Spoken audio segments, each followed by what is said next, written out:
Welcome to Funkatopia WTF. Hope everybody is doing phenomenally well. I am your host, Mr. Christopher. This is my illustrious co-host, Mr. Jeff Page. We have to do it. I don't mind an extra. It's starting to sound like a morning radio show now. Like, and through the traffic. Good morning. I'm going to have Alan do that. Alan's going to have to do the radio broadcast for us. Thank you so much for tuning in today. It is an amazing show that we have tonight. It is a show that is called Funk the Funk. It is a very special broadcast, and this is actually the third broadcast of Funk the Funk on actually the Funkatopia Wellness broadcast. And it's a broadcast where we focus on you, the viewer, the listener, and your wellness, and specifically addressing depression more than anything else. Depression that can be caused by anxiety, grief, loss, and simply just being overwhelmed by everything. I mean, because when you look at things like politics and society and culture, the multiple wars that are going on in the world, just life itself, it doesn't even matter whether or not you pay attention to it or not. No matter where it comes from, the news, social media, however it's barraging your brain, that incoming data takes up residence in your head. And as a result, the common components of depression will typically move in. People are sad, people are tired, people are exhausted, they're just worn out. It kind of unravels itself and unveils itself in a variety of different ways. And that's why we started Funk the Funk, was to bring together some of the best artists, performers, and respected music industry professionals to share their own stories and also how they overcome those challenges. And in some cases, some of them are still in it. Some of them are still struggling. But the purpose of this is to allow you to see that you are not alone. There are others out there just like you. So you shouldn't feel like that. And that's kind of really why Funk the Funk exists, is to kind of make sure that you are aware. You're not the only one that's going through some of these things. And so tonight I brought together some very special guests who answered the call. And we have a laundry list of fantastic artists that we're going to be bringing in here. I'm going to bring them in here one by one. I'll start with the man who was the first in the green room. And you can say what you will, but this man has seen and done it all. He started his music career in radio. He would become the manager for the legendary James Brown, and then many to follow, including Prince and D'Angelo and Kiss and Cameo and Chris Rock. He was at the helm for many of those artists from their most prolific periods. And it's the man, the myth, the legend, the one and only Mr. Alan Leeds. That's what my wife says, the myth. The myth, because I was away so much. She said her friends didn't think I exist. She would talk about her husband and they'd never seen me. So that's the myth. Mr. Christopher, Mr. Page, good to see you guys. Thank you so much for coming back. We appreciate having you on board. What's that? It was Cheers, right? Was Norm's wife. They always mentioned her. Was her Vera or whatever? And she they never knew that she existed. Didn't exist. Yeah, well, eventually you got over being the urban legend, and now you're the real thing. So, and the next, not in this house, not in my house, they keep me honest. Believe me. all that talk ends when the show is over. Well, I greatly appreciate you coming in. Thank you. The next guest I'm going to bring in also, since they're here, might as well just go ahead and just bring them on. And you may remember him as the keyboardist from the time in Purple Rain, frontman for the legendary band The Family, now known as F Deluxe. His family, the Petersons, are literal music royalty in Minnesota. He also did a lot of session work, including touring with the Steve Miller Band, Oleta Adams, Peter Frampton, and others. And he also does a very funky weekly Funk Friday, does occasional shows with F Deluxe, plays with Eric Leeds and LP, and just pops up everywhere. Ladies and gentlemen, the one and only St. Paul Peterson's in the house. Oh, what's up? WT. How you guys doing? Doing fine. I am still awaiting that invitation to do Funk Friday with you. And I'm not What kidding. you gonna do, man? I'm gonna sing. I'm gonna hammer it. You'll see. We'll Okay. surprise everybody. It's just surprising. But Happy holidays, you guys. absolutely love the Paisley Park hat. Thank you so much for coming back on. You look fantastic as always. Yes. And of Feel course, good, man. Not for an old man. Don't start. I missed the lead. Working on There's it. my hero. It's all relative. That's my hero right there. Yeah, That's the all man of our right there. and then we have the one, and we have one more person that's actually in the green room, and the other people will kind of filter in as they come. But the other person that's in the green room is an iconic producer and engineer from Prince from 1983 to 1987, working in whole or in part on some of his best albums, including Purple Rain, Around the World in a Day, Parade, Sign of the Times, not to mention The Flesh, Apollonia 6, The Family, Madhouse albums, Jill Jones, Andre Simone, Sheila E. I mean, just a lot. It just goes on and on and on. But she is just a literal legend and a brilliant, brilliant person. And just, I could talk to her for hours, and we've have before. Yes. And you can't mess with this moment at all. The amazing, she's shaking her head. The amazing Susan Rogers in the house. Hey, everybody. Susan. Hey, nice to see you guys. Thank you, Mr. Um, Christopher. Thank you, Mr. Page, for having me on. It's a pleasure to be here with you Oh man, it's great. all. Oh, so good to see you both. Yeah, Good to it's- see you, Susan. You too. Good to see you, Susan Rogers, Professor Rogers. Yeah, professor these days. That's right. Absolutely. wow. Well deserved. Oh, thanks. Yeah, absolutely. And I mean, I've learned so much. I've re-listened to the last broadcast that you came on, Funkatopia Live, and it was just staggering. The information, just your ability to kind of recall information from, what the settings were on a soundboard, that you from decades ago is just amazing to me. I mean, Maybe. Let me just rewind the tape just a little minute here, because when you introduced me, you mentioned producer and engineer, and then you added for Prince. I think lightning would strike me from above if I were ever associated with producing Prince, because we all know he was his own producer, God knows, and I came on as his technician, so I was very, very green at the time. So don't put those things in the same clause. No good. It's no good. The other thing is, the funny thing is about memory, and I know Alan and Paul can attest to this. We didn't get enough sleep. And we know you need sleep in order to form memories. And there were the most astonishing things that happened that people insist I was present for, and I have zero recall of, just zero, which is such I'm so glad you said that, because I thought there's so much that I can't recall from those times, that just because of that reason, because we were so overly tired most of the time. Yeah, I'm that like, was was I one there?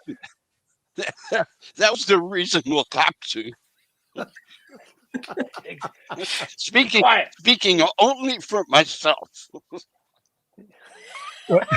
So it's not age anymore. Now it's lack of rest. So no Well, one can now play it's age anymore. now it's age. Listen, I had to take a double dose of Prevagen just to remember Paul and Susan. So there's a point where it's age. But this is the great thing about getting us all together, is that we refresh each other's memories. Alan will remember something that I've forgotten, and Paul will remember something I've forgotten, and I'll remember something that they've forgotten. And the more of us get together, the more I think a more complete picture of Prince's life emerges. Yeah. That's Agreed. a good point. Yeah. Well, Mhm. when I sent out the invitation, That's where Dwayne Tudor comes in. yes, Because Yes. he's linked us all together. Yeah. And True. when I say something that sounds a little suspicious, he'll go to Susan and say, "Hey, Alan said this and this, but you were there. What's the real deal?" And sometimes our what we remember as these legendary stories turn out to be not so legendary, but it works the other way too. Yeah, I think he's mentioned that a couple of times when he was on the show, that it was like, there'd be very, very conflicting stories between two individuals, both of which were there. But it's just amazing how the mind works and how Yep. how you kind of Mhm. piece together things in different ways. I mean, I could swear on a specific story of how I remember it and how it all played out, and then somebody else that was there in the exact same room would go, "That's not what happened at all." It's like, Mm.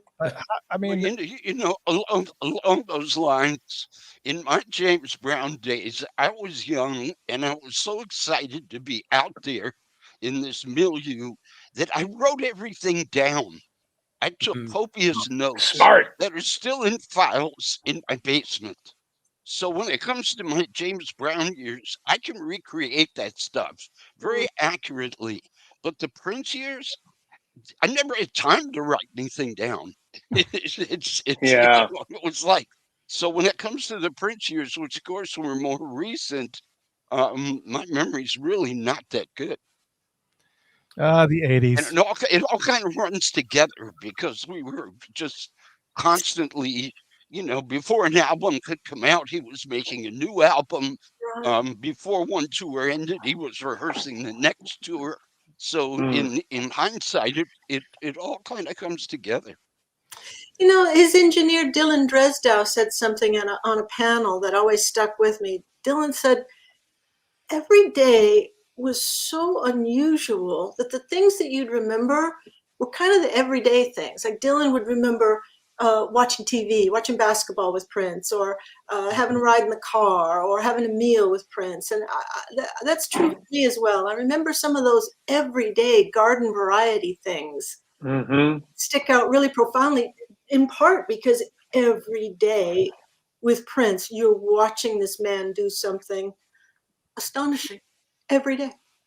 Yeah. I lived with him in that around the time of the making the family record in Beverly Hills. And I remember playing pool with him and just Sure. talking shit to each other. And it was a great memory. I mean, there was some really fun social times in there as well. Everyday mundane things. Well, Mm. I I am think so glad. because they were so unusual. That kind of stuff. It wasn't every day that he let his hair down. Right. Yeah. So when those things happened, you really kind of cherished it because it's like Yeah. for an hour, it's like a real person Yeah. instead of this remarkable creation that Yeah. does these astonishing things Yeah. and has the idea bank that never stops Yeah. depositing and trying to keep up with his creativity was next to impossible. So when you had those moments watching TV, shooting pool, going to a restaurant, they did register. Susan made a really good point, and Paul, you too. It absolutely are the things I remember the most, the silly little things. Yeah, and it's funny how the brain works. It takes those things, those special something different moments, and that's what it remembers in the mundane, regular day to day. It's just the day to day, which is kind of why we're led to doing this show of Funk to Funk, because we live these, we just go and we go and go, and the thing that sticks in our minds the most are the things that affect us the most. And during these times, it's you know it's sadness, it's losing people, it's war, it's all this negative energy that's out there. So our brains are picking that up because it's not yet the norm, it's not our normal state. So it's going to stick with us, and we're constantly pulling that in our brains. So um and Yeah. just the blessing that you guys have is the memories of the how that reversal actually sits. It's kind of different. I think that's awesome. And I was so glad that you guys had answered the call on this, because this is a really, really important show, especially this time of year, as we enter the holidays, because it tends to really kind of bring out the best and worst in people. And it kind of conjures up a lot of different things in mentally, which kind of leads itself to why we're here today. It's kind of talk about a little about depression and how some of the things that you may have gone through in your career and how you kind of overcome it, and also to kind of give a little bit of advice to the people that are watching as well, because psychiatry.org defines depression as a common and serious medical illness that negatively affects how you feel, the way you think, and how you act. And depression causes feelings of sadness and a loss of interest in activities that you once enjoyed. And it can lead to a variety of emotional and physical problems and can decrease your ability to function at work and at home. Now, we're going to talk a little bit about this, but we should obviously, I don't know that we have to have a legal disclaimer. I don't think anybody's going to take any medical advice from us, but we will be having, there'll be 2 LPCs, licensed professional consultants, that will be joining us here in just a moment. So it's really, really important to know that there will be some folks in here, but this is all just for a little bit of a sounding board and to kind of help you understand, as the viewer and listener, that you are not alone in some of the things that you're experiencing. We are not trying to tell you that you are depressed. That's not what we're trying to tell you. That should only be diagnosed by an LPC like our guest, but it should also be along with consultations and professional assessments and all that stuff. But before we started getting into this, I'm going to talk to each one of you. Here are some of the most common symptoms of depression. And we started off the show that we did in 2021 with this as well. And now, just if you have a few of these, you might be, but please don't self-diagnose yourself. It's important to understand that you could just be going through something. Just know you could just be feeling some sort of way or whatever it is they say. But some of the common symptoms are feeling sad or having a depressed mood. That's the obvious one. Loss of interest or pleasure in activities you once enjoyed. Changes in your appetite, which could include weight loss or gain unrelated to dieting. Trouble sleeping or sleeping too much. Loss of energy or increased fatigue. Increase in purposeless physical activity, meaning your inability to sit still. Maybe you're pacing or constantly wringing your hands. You may have slowed movements in your speech as well. Feeling worthless or guilty. Difficulty thinking, concentrating, or making decisions. And thoughts of death or suicide. Obviously, that last one is very, very extreme. And if you are experiencing that one, you definitely should obviously seek medical attention, because that's important. Those types of things shouldn't be crossing your mind. I know a lot of people hit some serious rock bottoms. But before you get too carried away to freaked out and think that you might have depression, if you I've got 5 of those. Many of those can simply just be standalone symptoms. So just realize that that's what it is. And so here are basically some ground rules as we get to this that apply to our guest and host. There are a lot of people here tonight, and I want everyone to feel like their time is valued here. So please keep your stories and answers brief. I know some things require more information, but tonight's show is being done with a very broad brush. And I wanted to bring in the best of the best. And that's the reason why these fantastic individuals have joined us. And we have more coming as well.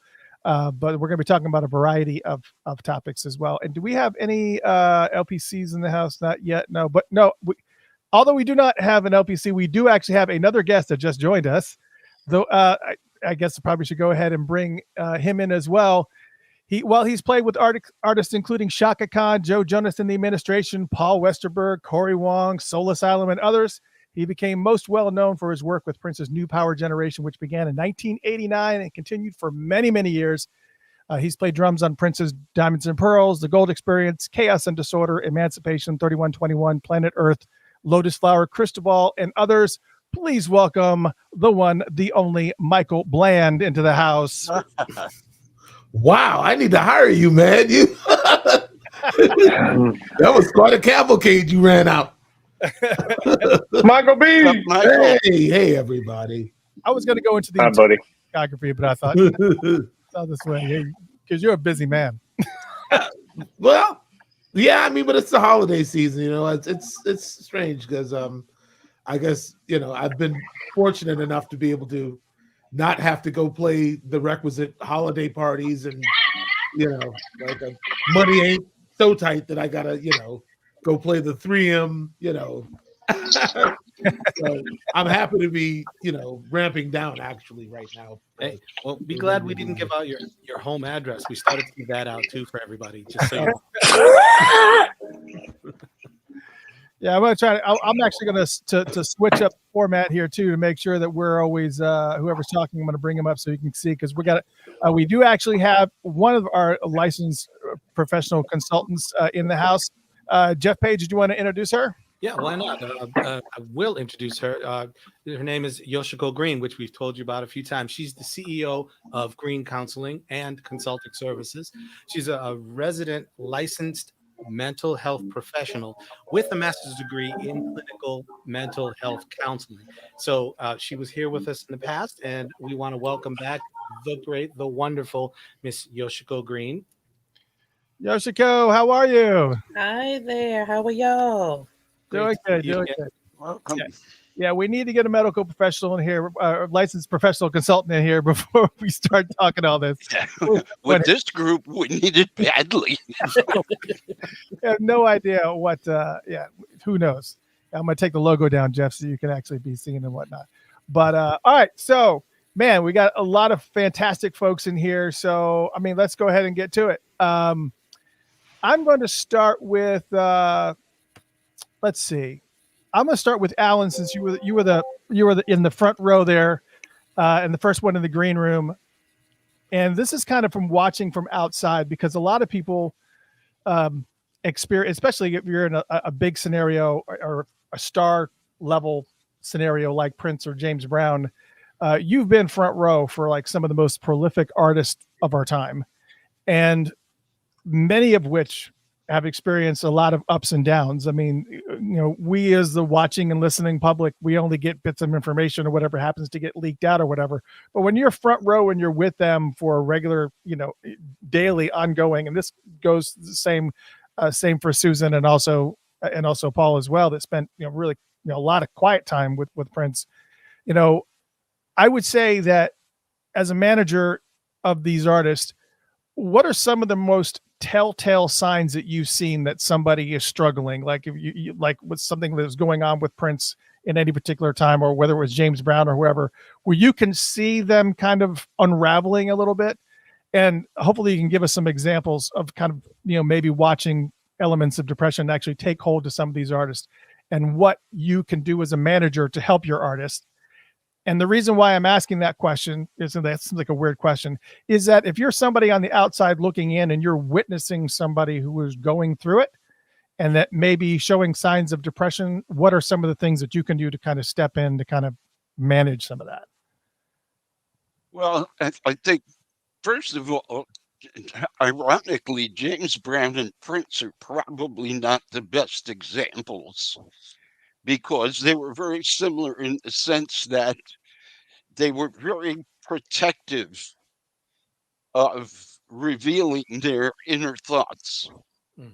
So you didn't often see them in any kind of, I mean, they had tempers. So when they were upset about something, whether it was something artistic or business or personal, they had a knack for disguising that kind of stuff. They might come to rehearsal in a bad mood and you'd wonder what set the mood off. Oftentimes it was something artistic or creative. Maybe Prince was listening to a recording of yesterday's rehearsal and didn't like some of what he heard. And he'd address that directly with whoever was the guilty party in the band, et cetera, et cetera. But in terms of anything deeper than that, they were pretty protective. I'll give you an example of how Prince, for example, would function. And of course, the diehard Prince fans would know that he had a relationship with the actress Kim Basinger, who was briefly staying with him in Minneapolis at his home. And early one morning, she abruptly packed up and left town with no letter, no note, and nothing, just vamoose. She was gone. And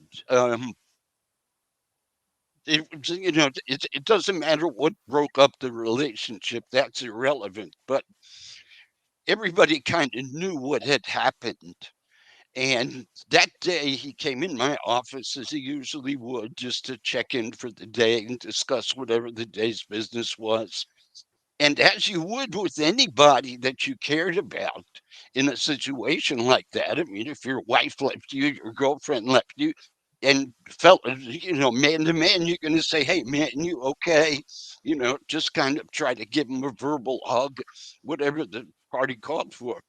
And I slipped up and said something like that, to the degree of, hey, man, sorry to hear about what happened. You okay?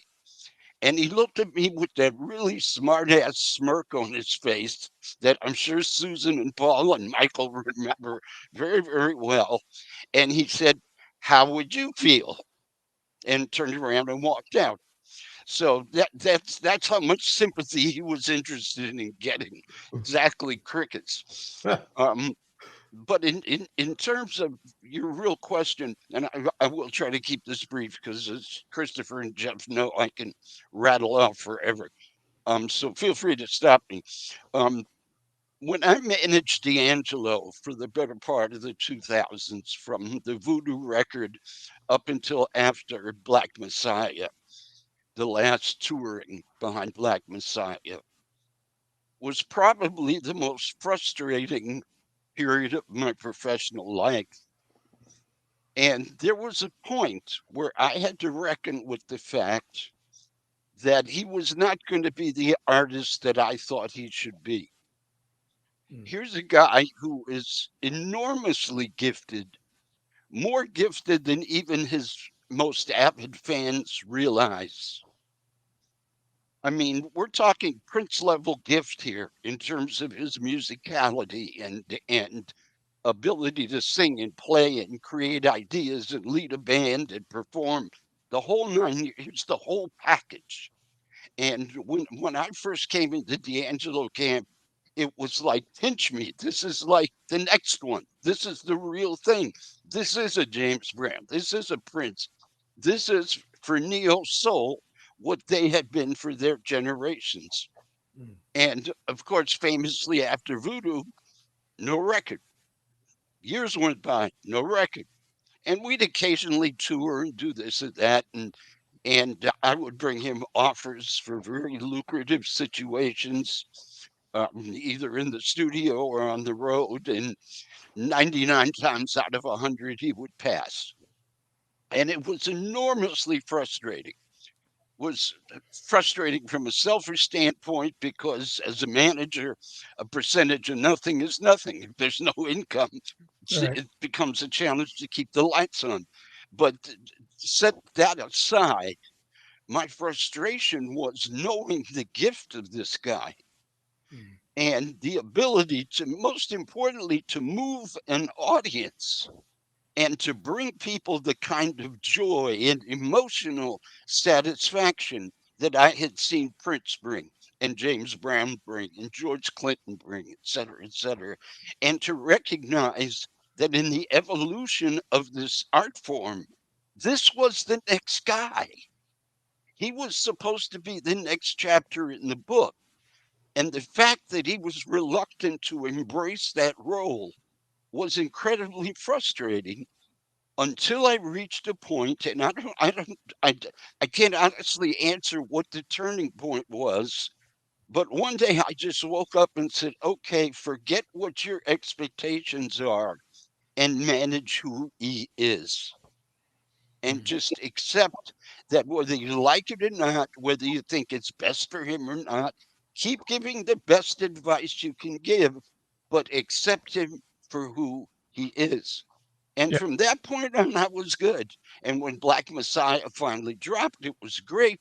But when he was tired of touring and turned down several $1,000,000 worth of tour offers, it was like, okay, I can. And I no longer manage him. I haven't represented him for several years, but that's basically because I'm too old to do it. But the depression, the depression only went away when I was willing to park my visions and accept him for the person that he was, Yeah. and just stay in that lane. Yeah, I think that's kind of an important aspect of it, is really just kind of, some people will be going through it and they don't want to reach out to anybody. They really don't need your input. They're going to be able to handle it however they want to be able to handle it, so, and they kind Why of not? Because I Why not? Right. quite honestly, it wasn't that he was handling it. I can't say that what the decisions he made were in his own best interest. And when I thought that, I would point it out. And he was getting professional help for quite some time. Yeah. Recognizing that he had issues that only he could deal with, that I wasn't in a position as a music manager to deal with. And so it wasn't so much a case that he was handling it, but it was just that I had to accept that I couldn't handle it. I wasn't the person who was qualified to handle it for him. And the only advice I could give him was professional advice and just man-to-man advice. But that's a bunch of bullshit. It's not professional help. Yeah. It's easy to say, "Oh man, don't be like that." Fans love you. Don't be afraid of the stage. What you think that really helps? Yeah. No. Yeah. Well, we have a couple more people to bring in here too, so we can kind of continue this conversation. Man, we're getting a full house right out of the gate. First, I'm bringing other LPC, who was a very, very good friend of mine for many, many, many, many, many, many, many years. I don't even know how many years. It's been well over 35 for sure. But she is a very, very good friend of mine, and you're probably more familiar with her husband, Funkatopian Rob Rhythm, that used to be here on the show. But she is a licensed professional counselor through the Arizona Board of Behavioral Health Examiners, nationally certified counselor through the National Board of Certified Counselors with a master's degree in community counseling. Let me bring in the one and only Jen Slothor to the house. Thank you, Christopher. It's good to see you again. Yes, it is. Yeah, we've been friends for 35 years plus. It's just been way too long. Yeah. And of course, we have one more person that we'll bring in that is sitting in the green room as well. And we'll bring him in as well. And this man has also done it all. Worked with Prince starting in 1984 in security during the Purple Rain tour, then was named head of security for Prince. And then he became president of Paisley Park, working with Prince for the launching of Paisley Park Records, MPG Records, and during Prince's most profitable and successful years. And not to mention working with Prince to found the Glam Slam clubs. He's still very active in the industry right now, currently managing Sheila E. and also working with the Live for Love charities and so much more. We'll bring him in as well. Friend to Funkatopia for sure. Definitely a friend of mine. We talk quite a bit. The one and only Gilbert Davison in the house. Hey, everybody. Hey, how you doing? Gilbert. Nice to see everyone. I know. Wow. Susan, how are you doing? Yeah. It's been way too long. Yeah, this is probably a better view. Yeah, it is. Like, Yeah, this wow. is kind of this is a pretty much view. yes. Hi, everyone. Thanks for having me on board. Hey, But Paul. so what we were doing is we're kind of talking about some of the ways that you can obviously identify somebody who is going through depression, and somebody I guess this is probably going to be a question for Yoshiko. We'll start with you first. When you see somebody that is going through depression, or what some of the telltale signs that you may or may not identify, what are some of the things that you would look for, and what's like a good way to kind of be able to step in and go, need any help? Can I walk you through this? What's the best approach? So for me, it's going to be, of course, sadness is going to be a telltale. If someone is expressing, any type of sadness, they're not doing the things that they used to enjoy doing. If they liked going to the gym, they're not going to the gym anymore. They're not taking care of their physical appearance is also another sign that someone is going through depression. One thing that we don't think about, but anger also comes out of depression as well. So you have somebody just walking around just biting everybody's head off, you know, sometimes it could be depression behind that. Um, let's see. Of course, thoughts of suicide, um, Yeah. grief, you know, those things will be, you know, some of the things that, you know, I would immediately, you know, kind of be concerned. Um, I like to tell people that when we think about mental health, I think about it being on a continuum like a ruler. So you have 0 to 12.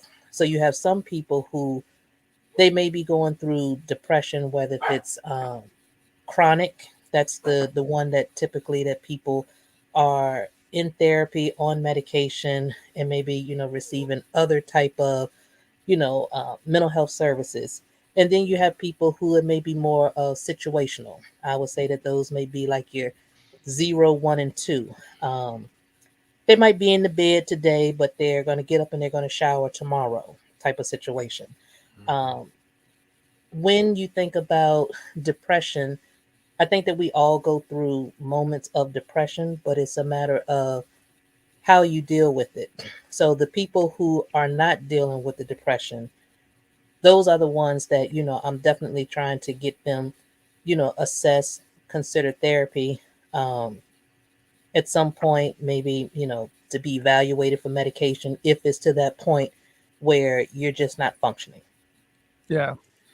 Now, So, Susan, I saw that you had, when Alan was talking a little bit about Prince and how he acted during certain periods, as far as he really wasn't interested in your input in a lot of things. I saw you're shaking your head like you totally understood what Alan was talking about. Could you share a little bit of a story of some of those things, or maybe there was a time where you did see weakness or signs of depression that came out during your time with him?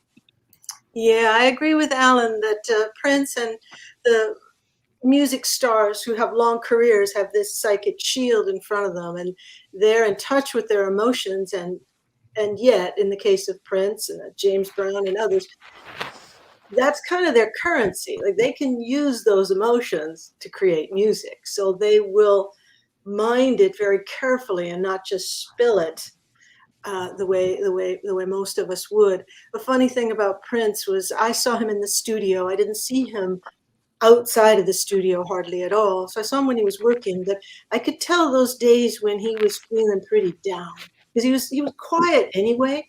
But when something was really getting at him, he'd be a different kind of subdued quiet. It's like he was encased in ice. So most of the time in the studio, he'd call his musicians to come down and join him, and he'd be making jokes and he'd be funny. But no, when he was feeling bad, there'd be this ice around him, and we'd be working, just the two of us, not saying much, you know.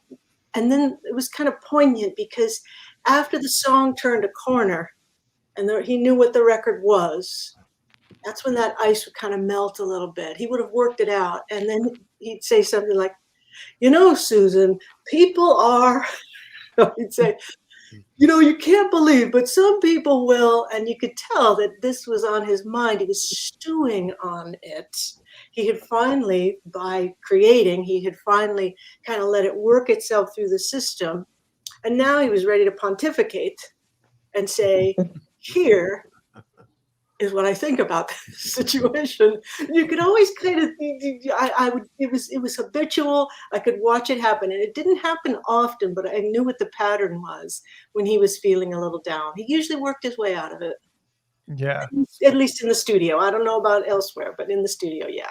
Well, I mean, we could talk a little bit about elsewhere because Paul, you saw him quite a bit outside of the studio. So what do you have anything to add as far as, like, again, we're still on this cusp of trying to be able to look at somebody and assess whether or not, you know, that person is going through depression or just kind of some of the telltale signs that you might have seen out and about, not in the studio.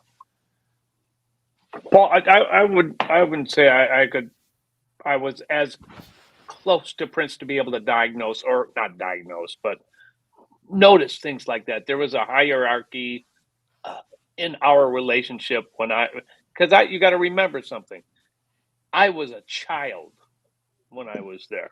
Yeah. Literally, I was green. So I wasn't looking to that. I wasn't in tune with that, probably, especially at that age.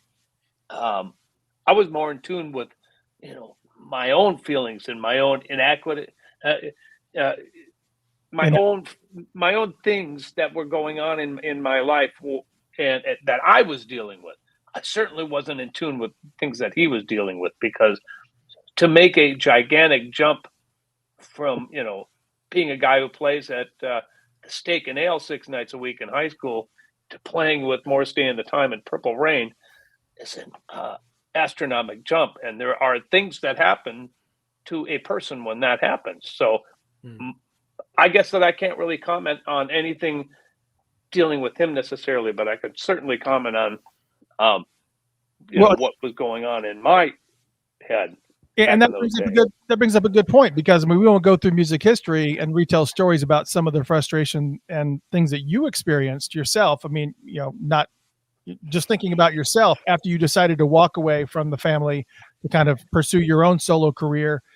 And the reason why I bring it up at this point so many times, depression and anxiety isn't based on your own actions, but can come from the hand of other people around you. And especially nowadays, especially online, that you just kind of get attacked in different ways. Like, I say something even off-putting online, and I get attacked on a regular basis. And this happens when you get, the amount of followers that we have.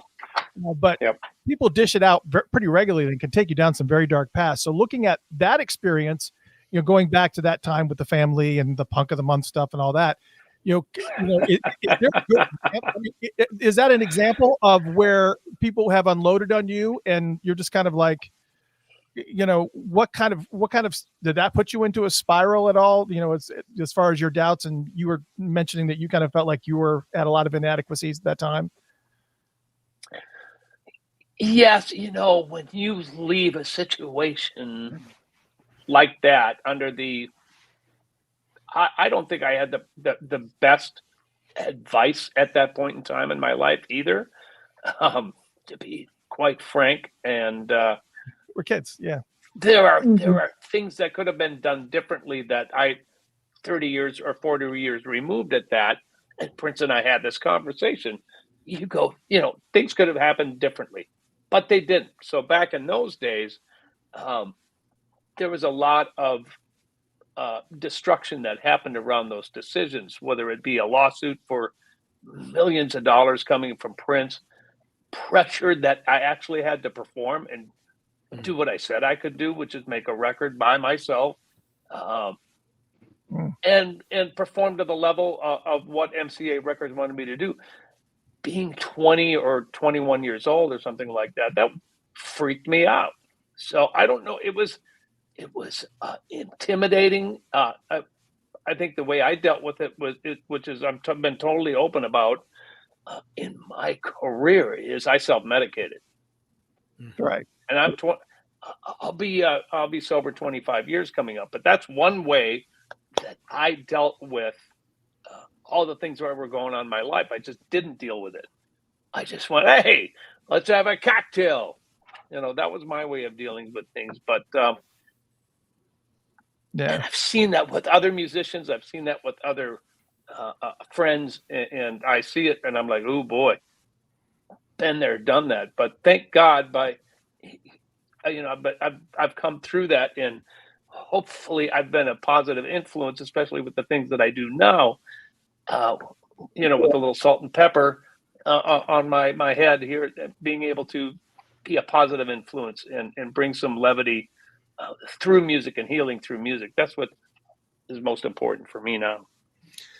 Yeah, I think one of the things I want to mention or ask about, and in fact, we can stay with you really quick, St. Paul. Okay. Is when you're in that type of situation, you can look back now and you say, okay, was there any specific moment that woke you up? And the reason I ask that is because we're so busy, we're so active, we're going through so many things, and we're not even considering the people that we're surrounding ourselves with. Because when you surround yourself with the right people, even when you're feeling some type of way, they'll do kind of like Alan Leeds mentioned. He'll want to say, "Hey, are you okay?" Now, whether he gets a response or not, the fact that he spoke up and said something versus surrounding himself with people who just don't care, don't say anything, or they're afraid to say anything. So when you started turning yourself back around, was it someone who spoke to you, or did you just start going, "Hey," or something? Did it take something dramatic? That makes any sense? Well, it was a combo platter. I've had plenty of people knocking on my door going, "What's the matter with you, man? I mean, get your butt out of bed. You're hungover again." And I guess the real kicker was going to jail wasn't very much fun. Yeah. That's the one that caught my eye. I was like, "Oh, I don't like this. Never Oh, is. this is not for me. Oh no." And that was it. Literally 25 years ago, January, I'm going to forget the date because of 25 years, but it's in January, and that was it for me. And then coming out of that, you have to learn how to deal with yourself on life's terms. And then that's where you can get in trouble if you don't deal with the stuff that made you drink or use in the first place. Right. So there's a lot of things that you got to go through to get back on the path again and feel happiness without the use of chemicals. And now I'm crazier than ever and happier than ever, but it took a while to get there. Elena says no silk pajamas in jail. Though they Okay, might. that's fine. Just Can you imagine? Oof, Yeah, unfortunately, yeah. I'm sure there's a movie. Gilbert, you have seen, and you obviously have seen and seen a lot. I mean, just with Prince through multiple different periods. So, and you've seen a lot of crazy things for sure. But you always, as long as I've known you, you've always been really even keeled. You don't really seem to let a whole bunch really kind of get to you. And if you do, you either do it behind the scenes where the camera's on, or you're not on the phone or whatever. What are some of the things that, what are some of the things that you do to kind of avoid, I guess, getting into dark places? Or do you get into dark places and you just handle it really well? I do have, I try to be pragmatic in my thinking, and I need time to process whatever's going on. I have to take the time to process. So I have, kind of developed a personality of, it appears that I'm calm, but really I'm just kind of trying to think through something. I'm trying not to react emotionally towards whatever's going on. I think a lot of that does have to do with, definitely where I started at Paisley and working with Prince and being on that security side. When you come up with that term bodyguard, you think bouncer, you think, somebody that's going to beat up the fans. I never approached it that way, or never thought it should be approached that way. Somebody wanting to get an autograph or take a picture, or, just getting close to him wasn't supposed to be punished for that reason. So when I came into it and when I became the director of security, I kind of, told the people I was in charge of then, it's like, we're PR people, and so you have to be patient with whoever you're dealing with. And so I think that just kind of carried on in a lot of different things that I got involved in later on in business or in working with Prince. I had to learn to be patient. With that said, if you're not willing to let go of some of that sometimes, or admit that something's wrong, or admit that this is just, a lot, then you get into those dark places. You're just piling up stuff on your plate. And, so for me, as things went on at Paisley and the more responsibility I took on, there were many dark days. There were days where, I'm getting up to go into the office and I'm like, I do not want to go in that office, and sometimes between he and I, it could get some confrontational, and everyone's here that's on knows exactly what I'm talking about. It's great seeing people that have been in the system, because we can say in things and we don't have to explain it because we all understand it. We've all been there. So in my relationship with him, because there was that professional aspect and there was that personal aspect, I had to find some type of balance in order to work with him, preserve the friendship, and in a way keep the lines of communication open with him, so I could try to get my responsibilities done. And so, yeah, I mean, there were a lot of days where it's just like, just don't feel like going in, and kind of having to build that strength up to do that. And then you step into that office, and the thing that I found heavy at times was I was alone in that office. I was being president of Paisley Park during that period. It's like, I'm the guy that's supposed to know what's going on. I'm supposed to be steering the ship. And, we had 75 employees up to 100 employees, depending on what we were doing. And I was the one that was supposed to make sure that, things weren't going to crash and burn. And, definitely had a team of people, other people that were around that were doing it, but they were also looking at me for answers. And most of the time we did a pretty good job, at steering that ship. But there were times when Prince would grab the wheel and, and he may be in one of his states, and then it's kind of like wrestling the wheel away from him. But it was his ship to steer if he wanted to, so he'd jump in and want to do it, then he'd want to not do it, and back and forth. So navigating that, was a lot of pressure. So going back to what I was saying, in dealing with that pressure, I had to learn how to slow things down. I had to think through it. I couldn't make decisions based on me being pissed off, or, I couldn't even make decisions based on, hey, we just got a great deal done, everything is great, because I knew at some point, I can't buy into that because there's still work to be done. And so it's just my way of dealing with that stress and with that pressure. And even with all that said, I think after 10 years, going on 11 years, when I left, it was time for me to leave because of that pressure in those places. Yeah, I think that's the other part too, is knowing when you're capped out. And and I know that a lot of people have just flat out just quit jobs because of that very scenario. It's like, I know that this is my primary source of income, but is it going to be my health, or is it going to be, and that's a really, really tough decision to make. Michael Bland, have you ever been in a scenario where, you just had to just walk away from a scenario where, because you're just like, this is just not going to work well for me as far as my mental health is concerned. So no, I can't participate in this project. No. No, I think I'm very compatible with artistic types, because I don't know, I just my field is open. What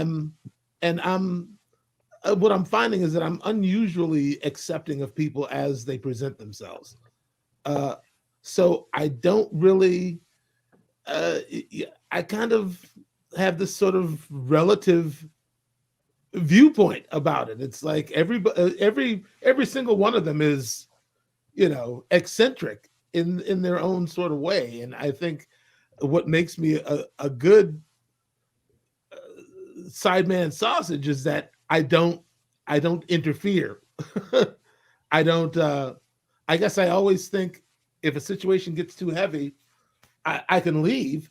And I think I kind of thought that after my first tour with Prince. Actually, I was like, I didn't really expect him to be quite so offensive, I guess is the only word for it. And I don't know if I was naive coming in thinking that it would all be sort of, pleasant. And, I mean, my entire reality was shaken by that experience. But mostly it's just like, is it really necessary to denigrate the people who work for you? Are you really maxing out your results that way? And Susan's had your head. That's just that. I mean, I'm just trying to be honest. I'm like, is that really necessary?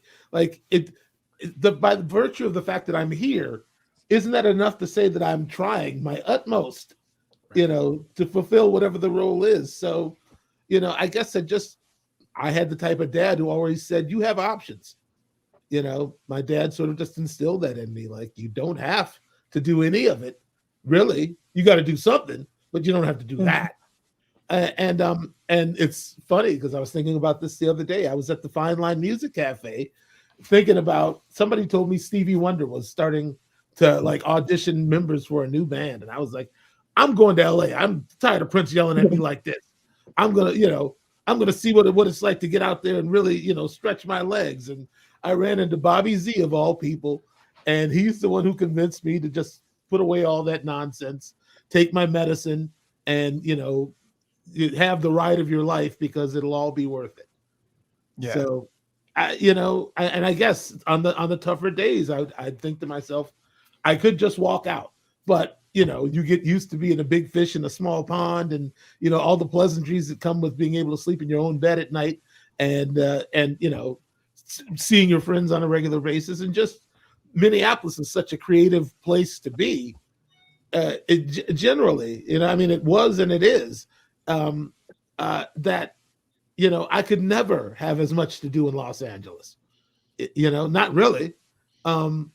So I, after weighing all the pros and cons, I just, decided to stay, and, ultimately he invited us out of the system at the right time, I think, it's, so I don't have any, that was as close as I came to ever like walking out, of a situation.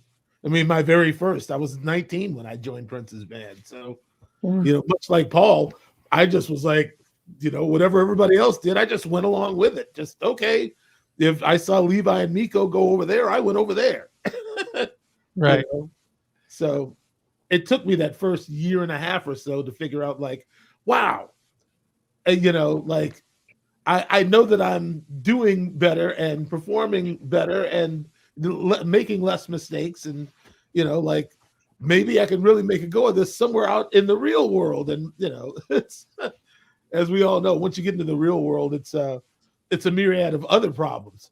So yeah, and I would think so. I guess the next question would be for Jennifer, because I'm trying to kind of go around and make sure that everybody gets an opportunity to speak. And one of the things I want to make sure of, Jennifer, is that you kind of hear two sides here. You hear some people are just like, enough's enough. I can walk away from a scenario if it has to do with my mental health. If it's going to be dragging me into a really, really dark place, then I just need to just walk away from it. And then you have somebody who is much more of a chameleon, like Michael, who is just able to kind of go into a situation and go, yeah, just bring it, whatever. I'll just kind of just absorb it. And is one healthier than another, or is it really just kind of really based on the individual? It really is based on the individual and their background and what other resources they're bringing to the table. If you're a single individual and you're going up against a difficult set of circumstances and you have no other resources, no spiritual life, no other friend group, no close family members, no dog at your side or kitty at your side, or journaling or meditating or whatever kinds of resources you might bring to the table to deal with stress. If you don't have anything else except for your job, then the stakes are much, much higher, and it's harder for people to walk away from that. The other thing is that awareness about, I can't stay in these circumstances because it's too big a hit to my mental health. Often that's not happening until people are much older and they really understand the impact that stress can have on their body and their mind. And they know what opportunities are out there because they've lived enough life. When you're 19, 20, 21, I think you take what you can get and you're happy for whatever opportunity came your way. We do know that there are some people that are more resilient to stress. We call them having stress hardiness, that they can navigate that a little bit easier.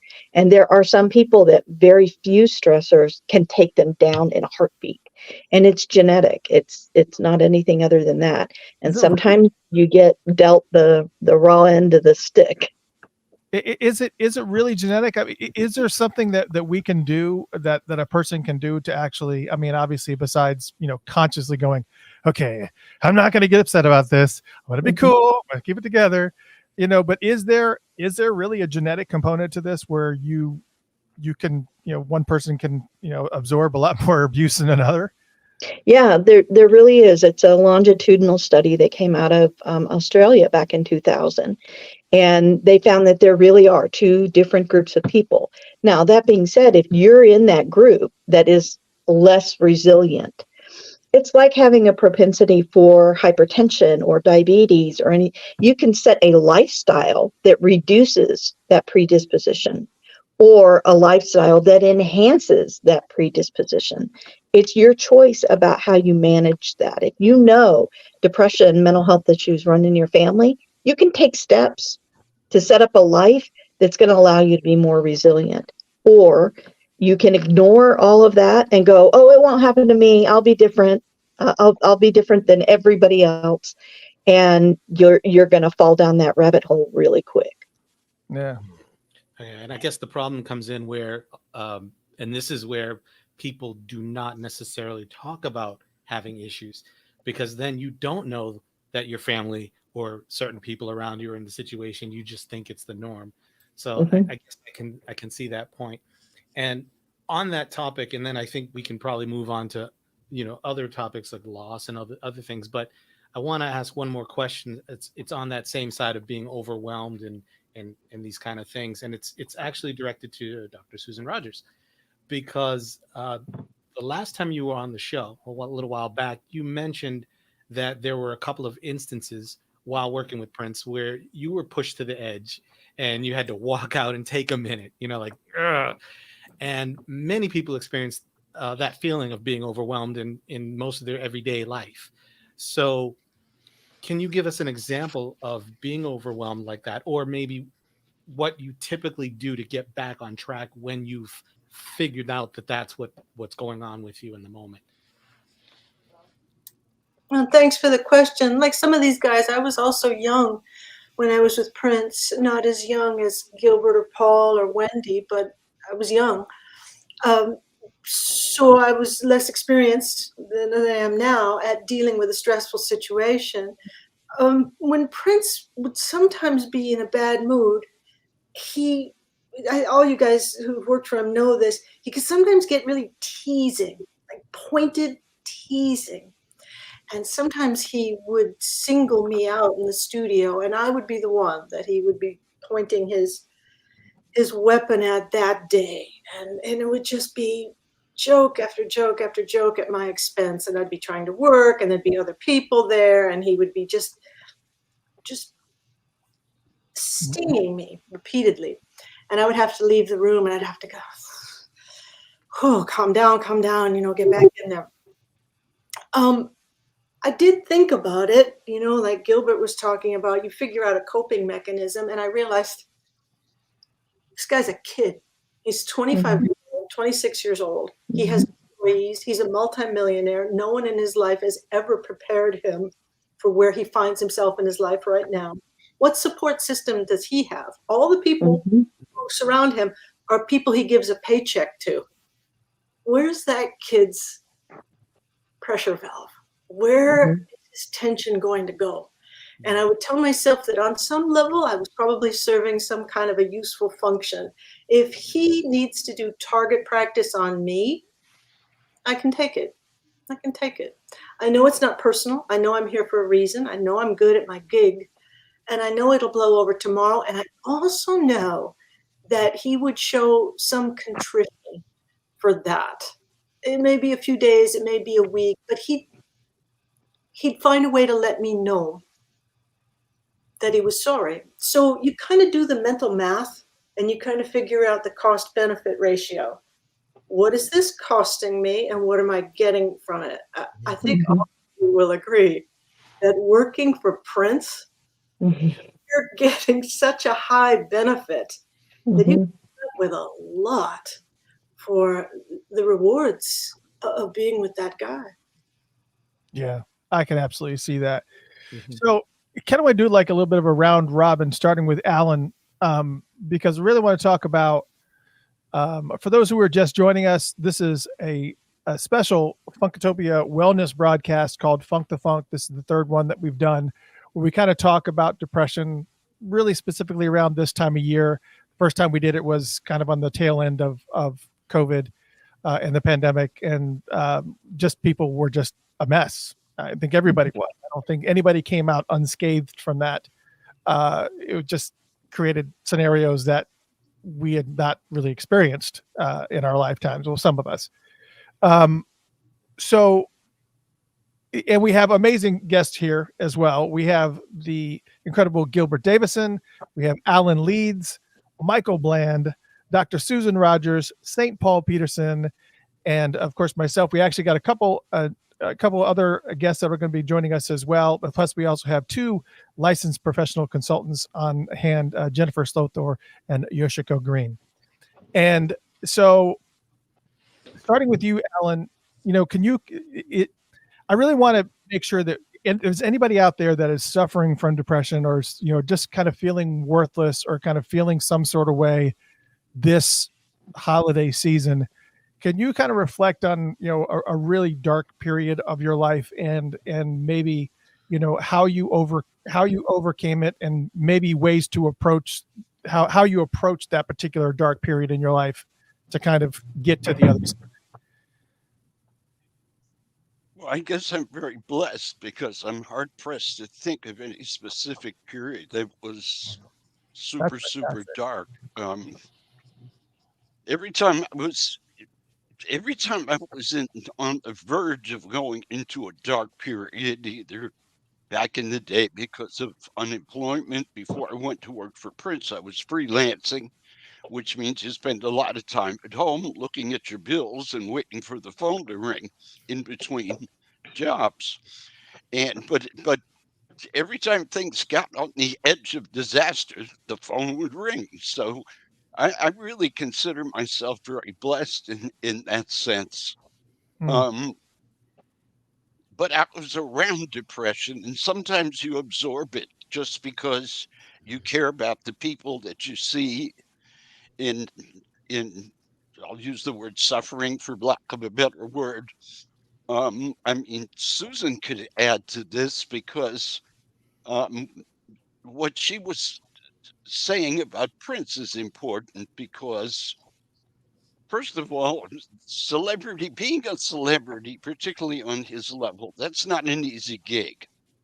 It puts enormous pressures and responsibilities. I mean, fans see the money, they see the glamour, they see the fast cars, they see the private jets, but they don't see the pressures and the stresses. No matter how much pressure Gilbert or Susan felt behind the scenes, Prince felt it threefold. And Susan again was right to say that it was important, if you were to be around him for the length of time. He could be very mean. I mean, nobody taught him how to run a business and motivate employees. He didn't go to that school. He didn't have the benefit of that kind of upbringing. And by the time he reached Paisley Park status, he wasn't interested in learning those skills. So we all took the brunt of his mean streak. And in order to survive in that environment, you had to learn not to take it personally. I think he was convinced that he could have done any one of our jobs, including Meet Susan and Gilbert, better than we could. And Combined at the same time. Yeah, exactly. Precisely. Yeah. So there was that knowledge in the back of your head, and sometimes he proved that he could, and other times he proved that he couldn't. And it was that thin line that Gilbert discussed that was always difficult. But back to depression, the moods that Susan was talking about, and Gilbert saw him, I saw him, and I'm sure in a different sense, Michael saw him. A certain day he might come to a rehearsal in a foul mood and so on. And I can't diagnose it. Perhaps Jennifer Yoshika could have, but I wasn't qualified to do it. But I would call it depression. And perfect example was holidays. Nobody, this segues back to what you were saying, Christopher. Nobody was sadder on holidays than Prince was. And Susan can verify that by how many times, as the band flew off to spend Christmas with their New Year's with their families, the rest of us who lived in Minneapolis took the phone off the hook. Thank God Gilbert and I were before cell phones were prevalent. So we could actually take the phone off the hook and stay home with wife and kids. But, poor Susan, and we would say Christmas prayers for her because we knew somewhere on Christmas Eve she was at a control board, because rather than spend Christmas Eve home alone, Prince would insist on recording. And we thought it was, he would try to convince us. He would come to me every Christmas. He would come to me around the 22nd or 23rd of December and say, can we have a rehearsal on the 24th? And I would have to say, well, Wendy and Lisa are flying home, Miko's flying home, so-and-so's flying home, the band won't be here.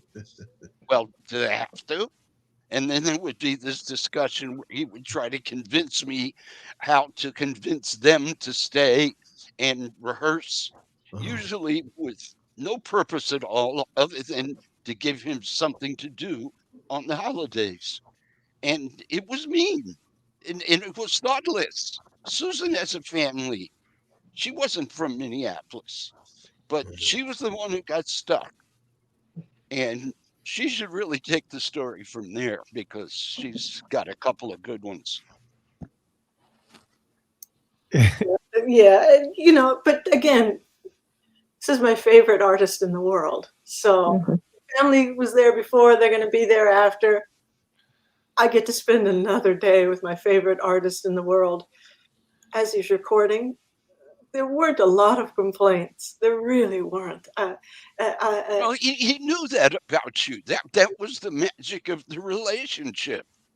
Is because another person would have said, "To hell with you, I'm out of here," and that wasn't you, because you cared enough about the music and you shared your role in his vision. Modestly at the beginning of this thing, you said that that he'd have a heart attack if somebody referred to you as a producer. The fact is that on some sessions, you really did deserve a co-producer credit. In today's jargon, you probably could have fought and got it. Now, that doesn't imply any inadequacy in his approach. Just means that he depended on you, trusted you, and recognized that you had his vision, that you weren't trying to instill Susan Rogers. You were supporting his vision, which is what all of us had to do and were willing to and wanted to. When we were setting up tours, Gilbert or I, first me and later Gilbert, would sit with him and support his vision. Now, that didn't mean you wouldn't argue about the edges, because this might be more expensive than that. And no, you can't have a moat filled with water in front of the stage because it's dangerous or it's too heavy for the floor.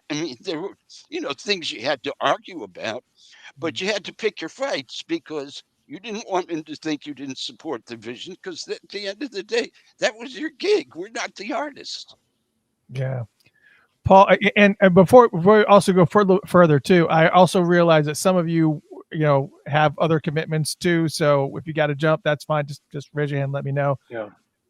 Paul, I know it's Christmas. What are you doing, Chris? It's Christmas. Come on. You need to stay here and work the board. Paul, Dark Time, and how anything that you could, any advice that you could pass on to somebody that is kind of going through it, and what from your own experience, how you got to the other side. I, like Alan, have been very lucky in my life that I've had an incredible support system. For those of you who don't know, I have a very strong family, a musical family that I'm the youngest of. But in saying that, there have been many times during my career where I questioned my worth as an artist.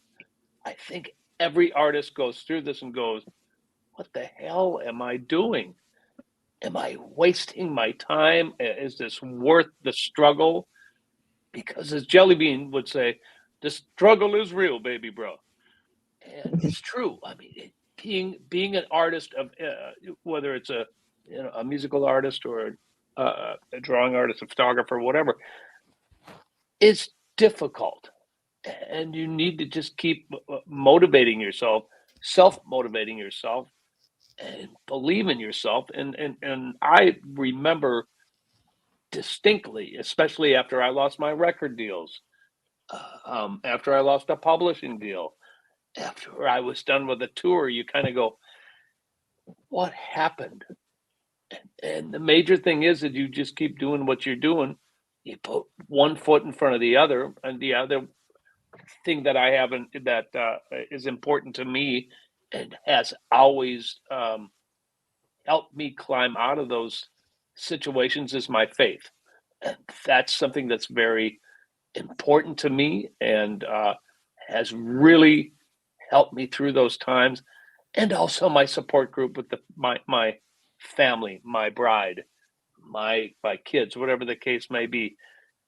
And not and coming to the conclusion that I don't want to wait for anybody to do anything. Don't sit back and wait for the phone to ring. I'm a doer and I am a creator, and I do that. And now with my Funk Friday episodes, I do that. I don't make money doing that. I do that because I want to make other people's lives better. That is why we do this.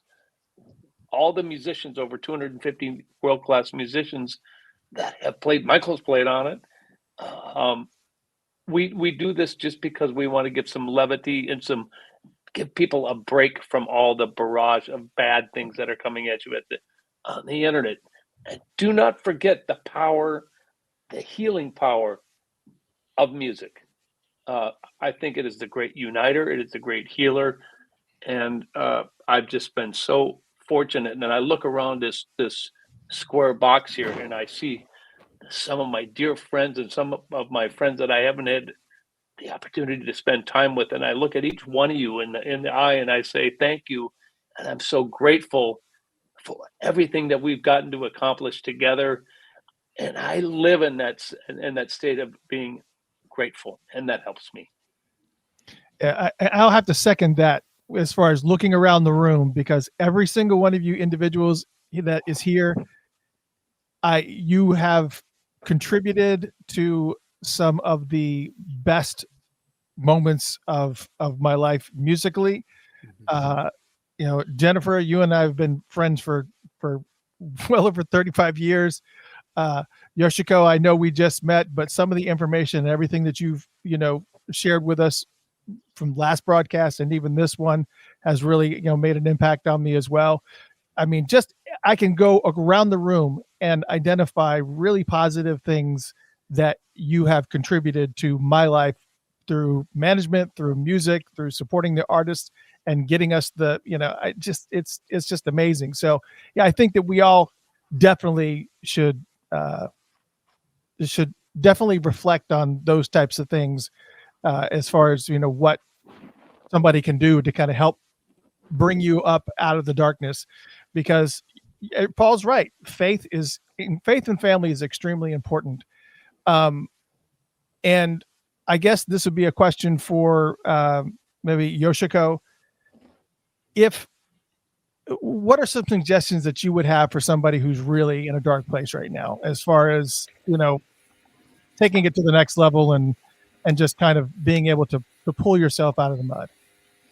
Before you answer that, I need to say goodbye. I have a basement full of Petersons rehearsing for our 35th annual Christmas concert, and they're going, "Hey, where's the drummer?" Can't wait. Can't wait to hear it. Don't call Michael. He doesn't want to play Christmas shows. I Oh, love my- you all. Happy holidays to everybody, and thanks for Happy including me. holidays. Happy Holidays. Say hi to my Good to people. see you. Of course, you know I will. You're like my little brother. You Yeah, I that. know. Yeah. Okay. All right. We'll see Take you care. soon. All right, Yoshiko. Okay. If y'all don't mind a little self-disclosure, I would like to share just, I guess, a personal. I lost my mom in March of this year, so I'm now experiencing a lot of firsts. Mother's Day. We just went through Thanksgiving. So even being a therapist, being a counselor, being the person who people walk up to when I'm just trying to pay for my groceries at Walmart, that people just come up to me and just share all of their personal business, you know, definitely losing my mom took a very huge toll on me. So I would say that I am still in the grieving process. So when you talk about, you know, what do you do, you know, during the holidays? So of course we're approaching Christmas. So one of the things that I told my family was that at first I didn't want to do anything. And they was like, oh no, we're definitely not doing that. I mean, I was trying to send my kids off. I just wanted to just be in the bed. I had work, threw myself into work, you know, helping other people, trying to find different distractions, right? That was my coping skill. The kids was like, no. So, you know, of course, that meant that I ended up cooking a whole full Thanksgiving meal, and we had the music going. And, you know, I just told them that I just wanted to laugh. I didn't want it to feel sad. So for me, it was that expectation that I made a choice to not stay in the bed. I made a choice not to distance myself from my support system and to actually bring them in a little closer. To try to have a good time and, you know, to really just appreciate who is still here. Miss my mom like crazy, but the fact that we were able to come together, laugh, dance. I mean, this went on to almost midnight on Thanksgiving. So going into Christmas is going to be a little different. And I believe I'm going to take the same approach of, you know, honing in on my support system. That's going to be, I think, my saving grace, and doing some of the things that I enjoyed doing that I stopped doing because the grief was deep. I mean, really. Yeah, I can imagine. It's just that overwhelming feeling that just, for those who don't know, I shared that my father-in-law went in for a stent last Tuesday and ended up having to have triple bypass surgery. That happened this morning, actually. So I was like, Jeff, you may have to take over this whole entire show. But luckily everything went fine. Everything went great. Just as you probably would expect, but it didn't stop that thought of, gosh, what if something does happen? And how am I going to make it through those particular, you know, the Father's Days and the Christmases and stuff? And, you know, where he was like, he's a really kind of jovial character. And it's kind of, you know, so to know, and Jeff Page can actually speak to this too, because he lost his daughter as well. His daughter had passed away.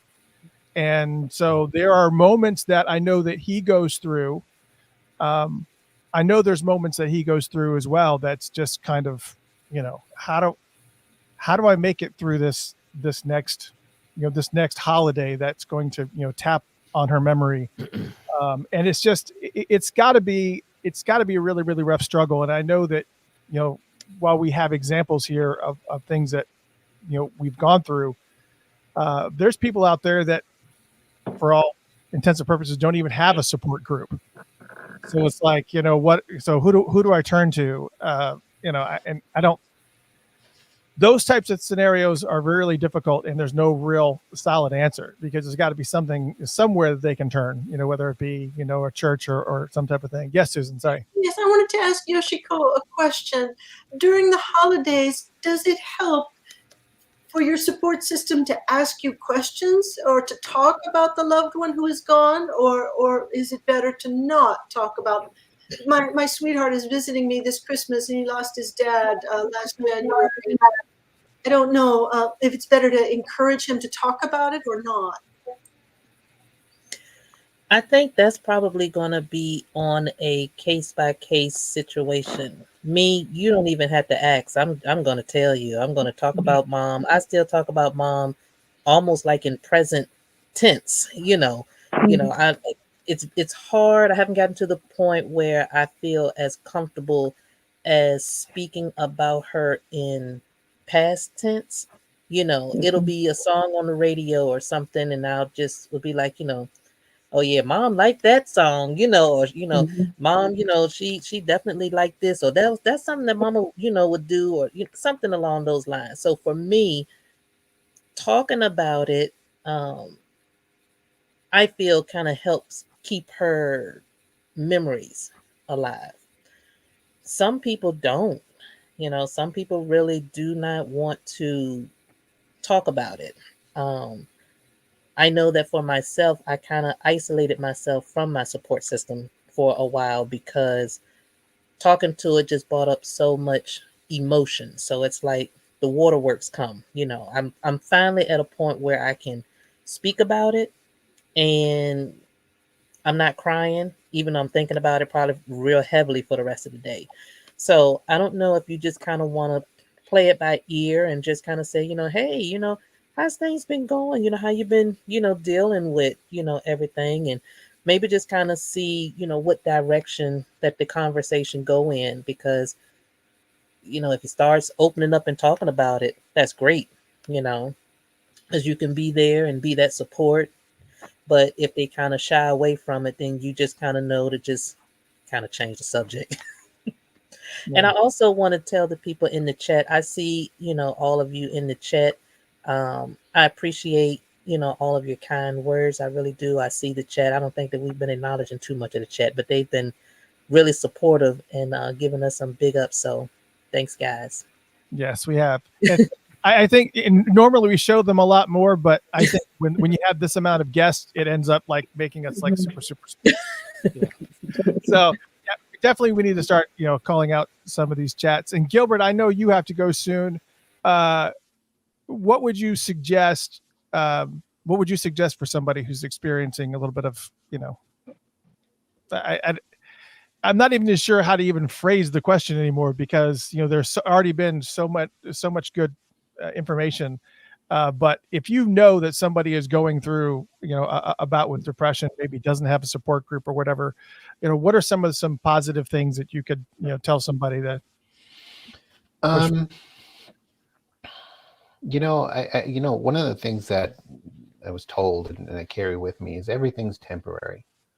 Everything's temporary. And I don't mean that in a negative way, but, you have to give time to do what time has a tendency to do, which is heal. Give you a time to contemplate, give you a time to assess, regroup, gain a new focus, I guess. One of the things that I want to take a little bit of time next week. Was it this week? December 18th is the death of my father when I was 14 years old. So for a number of years, Christmas, holidays, all that was just a very dark time for me. I would say actually into my adulthood.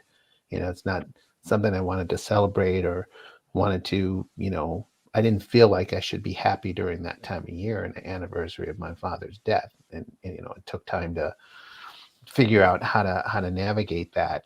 And it wasn't until I reached, and I would actually say a level of maturity where I could talk about it, to what Susan was asking and what Yoshiko was saying, talking about it for me was cathartic in a way. I was 14 when he passed away. And one of the most frustrating things about that time was everything just kept moving on. From what I remember, I think his funeral was on Christmas Eve. So we have the funeral service, and everyone at the service, you kind of got this feeling was in a hurry to go because it was Christmas. you know, and then it's all over and there's this quietness. But the world for you, there's this thing where just everything is just stopped and you don't want it to move, but the world is moving and everything's just, you know, kind of going, and you want to yell, you know, stop, don't you know what just happened?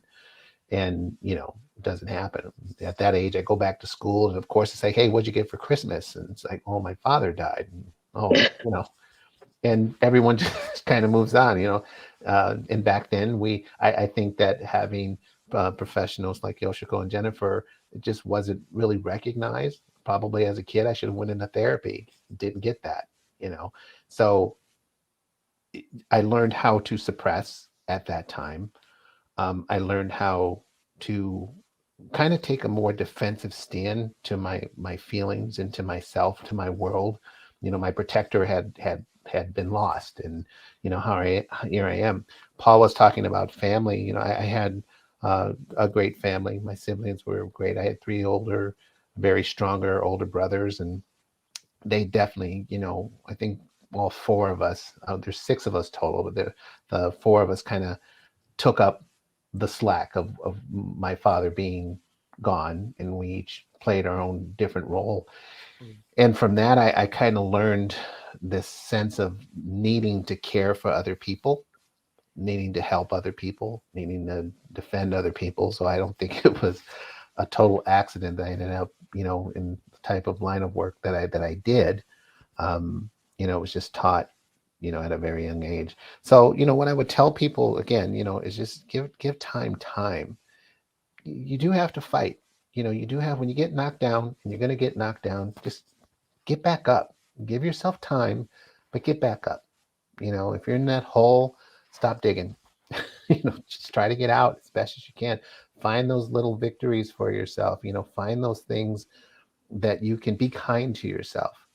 And the other thing, a piece of advice, is that if you just feel that you can't do that for yourself, try to do it for someone else, because everyone can use it.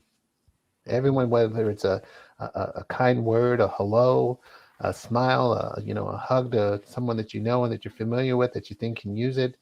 You know, doing something that can help somebody else, you know, out of their situation, or just, you know, a phone call during that day, or answer that email of somebody that's been trying to get a hold of you for a while, and, you know, just try to get back to them. Those little steps, I think, mean a lot. Yeah, I think that's super important. I know that last time we did this, we shared the resource of griefshare.org, which was a site that I kind of stumbled on, did a little bit of research on it. But it's a really great website where you can actually converse with other people who may be going through similar circumstances like you, but there's also LPCs there. There's psychologists, psychiatrists, depending on what level that you need, or whatever angle. Michael, we haven't heard from you in a little bit. That's all right. Yeah, you've been like, again, you're just such a happy person all the time. I don't know about that. I guess I just, you know, I mean, and I heard you guys, you know, discussing faith, you know, in whatever definition anyone might, you know, name it as. But I think, I mean, I grew up, you know, in, I want to say, yes, I guess a religious household. My first musical experiences were in the church, and, you know, so, you know, it's, I guess I've kind of always tried to, just to try to use my best discernment and not do harm to others. I mean, I guess I'm not really much of an agitator. I guess, you know, I make a whole lot of noise, but I try not to be harmful. You know, Yeah. I don't know. It's yeah. I guess I just don't have a lot to add to it. I bandied about like what do I really have to share in the conversation? I knew this was a thing you've done, you know, yearly, and I really felt kind of like I guess I'll just see what happens. But you know, it's a strange thing because I mean, even Gilbert and Alan I mean, you guys both might play instruments, and I don't even know. But it just the fact that they're kind of on this. Well, I don't want to say we're all on the same journey, but we're all dealing with similar circumstances. I'd say, and it's always about vision, and it seems to always be about music. So and the fact that I've been going down various tunnels and portals, going through portals on YouTube about just sound and vibration and what kind of real manifestation it can cause in your life, and I feel like it's not an accident. It's not an accident that Gilbert or Alan are involved with musicians or with creative types. Clearly they have some sort of space in them that needs to be filled by the creative process as well. So, and the fact that Alan has seen some of the most amazing people to ever do it up close, it wasn't for you a matter of just like crossing the tracks. Sometimes I think about your situation, Alan, and we've known each other for years, but we've never really had the chance to really sit down. It's like, I know more about you from what other people have told me, and what I've read. But I just, what I've wanted to know, because I know about your brother, but what is it that, am I mistaken? Did you not start out in radio? Yeah. I'm curious to know what fascinated you so much about music that you said to yourself, I got to get closer to that whatever way I can. Honestly, I got in radio because the disc jockeys played records and I put free records. So the records that I otherwise would have been buying, all of a sudden I was getting them for free and getting paid to play them for people. So I never had any ambition as a broadcaster. That was an entree into the music business because the radio station I worked for promoted most of the R&B shows that came through town. I got backstage. I was that little pest who would run, it was the gopher for Otis Redding or whoever was in town that week to, just to be there. Because I wanted to be part of it, had to figure out a way to make myself necessary in order to be part of it. And that took a few years. But bring a long story short, what got me there was absolutely a love of an obsessive love of a certain kind of music. And I probably should have tried to be a musician, but I didn't have the self-discipline or the patience to learn an instrument.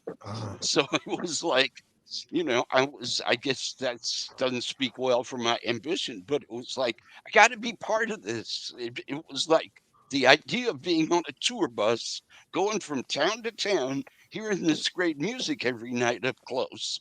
It was like, shoot, I'll pay for this gig. You don't even have to pay me. So it was definitely a love of music, no question. Yeah, to orchestrate your entire life around it. That's how much it means as much to you as it means like somebody to me.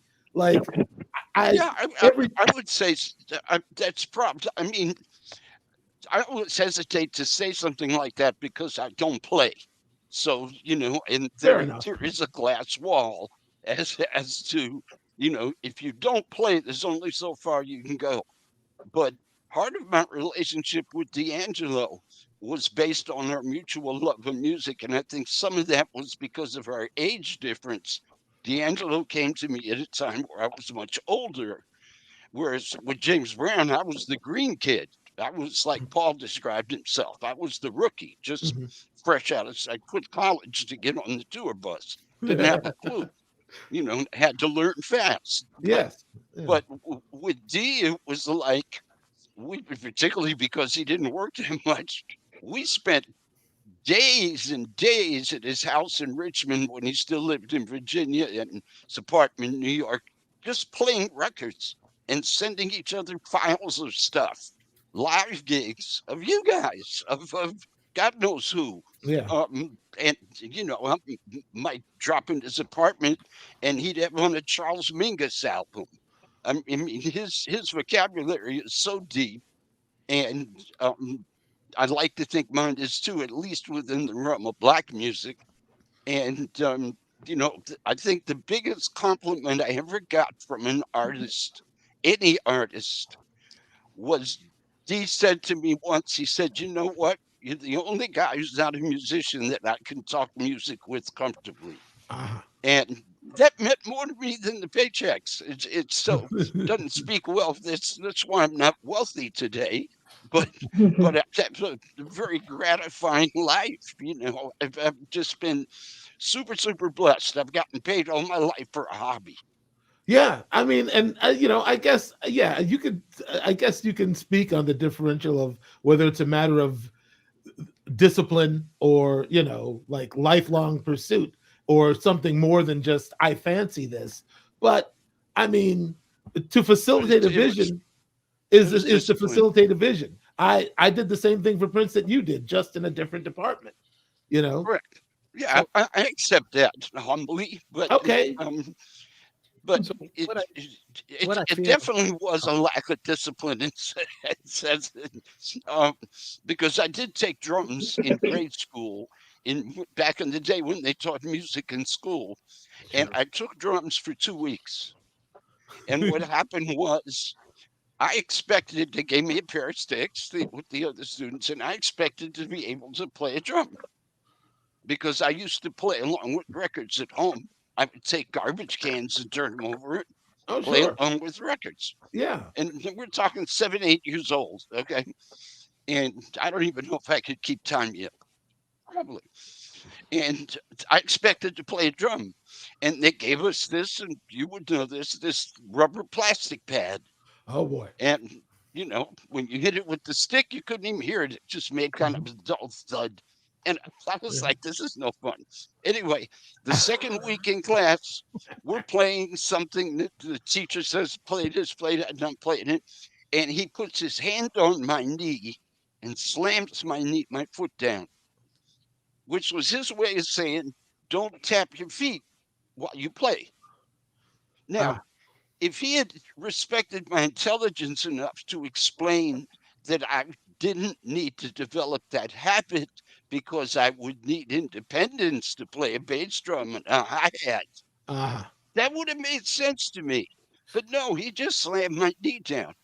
Now, I was kind of a rebellious kid. So it was like I had to slap my hand down from wanting to punch him. All right. And so at that point, I kept the sticks. I left the pad behind and went back home to my garbage cans. So that was the end of my musician career.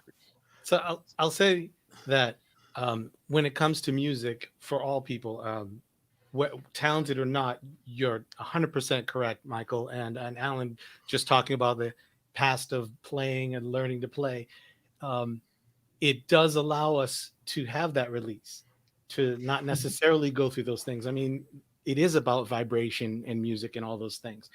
However, I'll submit something for everyone to consider because we haven't really touched on this. And I went through a small scenario. I don't know saying small, but depression at one point. But this is the thing. I didn't know it. So not knowing something's going on in my life, I went from having things in life going great to all of a sudden having nothing. Divorce and things aren't going well, and now you're trying to figure out how to live again, and it's the holidays coming around and there's no family because no one's talking to you, all those kind of scenarios. And then not long after that, father passed away. Nobody said anything on that side. You know what I mean? Like, things happen. So here I am making myself busy, keeping myself going, but not consciously deciding I'm just going to stay busy because I'm going through something. I never stopped. So I never stopped to acknowledge all those things. I didn't pick up an instrument and start playing more. What ended up happening is I continued to move and people were checking on me once in a while. Are you okay? What's going on? You're not doing the things you ever do, and things are changing. And after about a year of me not realizing it, one day I woke up and I looked around and I realized that nothing is me around me. Nothing is me anymore. As weird as this, pizza boxes, like that's a real thing. Pizza boxes everywhere. The house isn't really that clean. When I come home from work, I had my own company at the time. Initially, I would come home. I didn't do anything. I didn't talk to anyone. I didn't feel sad, but I didn't know. All I did, it wasn't music that woke me up, but I'd been a musician for years. It was actually anime. Mm-hmm. It was, I would come home and I would turn the TV on and it would just play. And I didn't put on captions or anything. It would just play. And I would be watching it and hours would go by and here we are. And then more negative things were happening around me and I just wasn't realizing it, and then you finally wake up. And I woke up and I said, I need to stop this and go. Now, not everyone gets to do that, but the day I said that, all of a sudden, different phone calls came to me. So I felt like, oh, wow, and then life happens, and then my daughter passed away. Now, to Gilbert Davison's scenario, I totally understand dates being something because my daughter passed away, and her birthday was the 4th of July. It really changes the 4th of July for a person every year that everyone is going, woohoo, and you're going, oh, yeah, I guess. It changes things. Sure. So the question then becomes, we've talked about when someone's feeling something, how to do something. The question really becomes, what do you do for that person who doesn't know? Or how do you wake up? And that may be probably a question for Jennifer. Jennifer, we haven't, I wanted to ask you, since, I know you popped out accidentally or something, but we haven't asked you, with the scenario of not knowing, you can easily go to someone and say, hey, are you okay? Like Susan would mentioned doing that. The response you're going to get is, oh, I'm fine. Right. So the best you can do as a person realizing something's wrong is saying, hey, I'm here for you. I would suppose. But at that point, Jennifer, what's a good step to move forward when a person is in that situation? Because obviously we don't want to press them, but how do you help them? Or how do you know that you're not fine? Or how do you know that you're not fine? Right. I was going to say that it sounds like there's two questions there. One is, what does the person do who's asking the question? And what does the person do who doesn't know that they're not fine? The person who's asking the question, I think part of what you can do that's very helpful is be specific. I've noticed the following behaviors in you that aren't like you. I'm worried because, and be very specific. You've gone a month without talking to me, and that's not normal. That's not typical. I miss talking to you. I miss spending time with you, because even when I spend time with you, it doesn't seem like you're there. Like, be very specific so that may help open their eyes up a little bit. The other thing that you can do is keep inviting them. Keep making them a part of your life.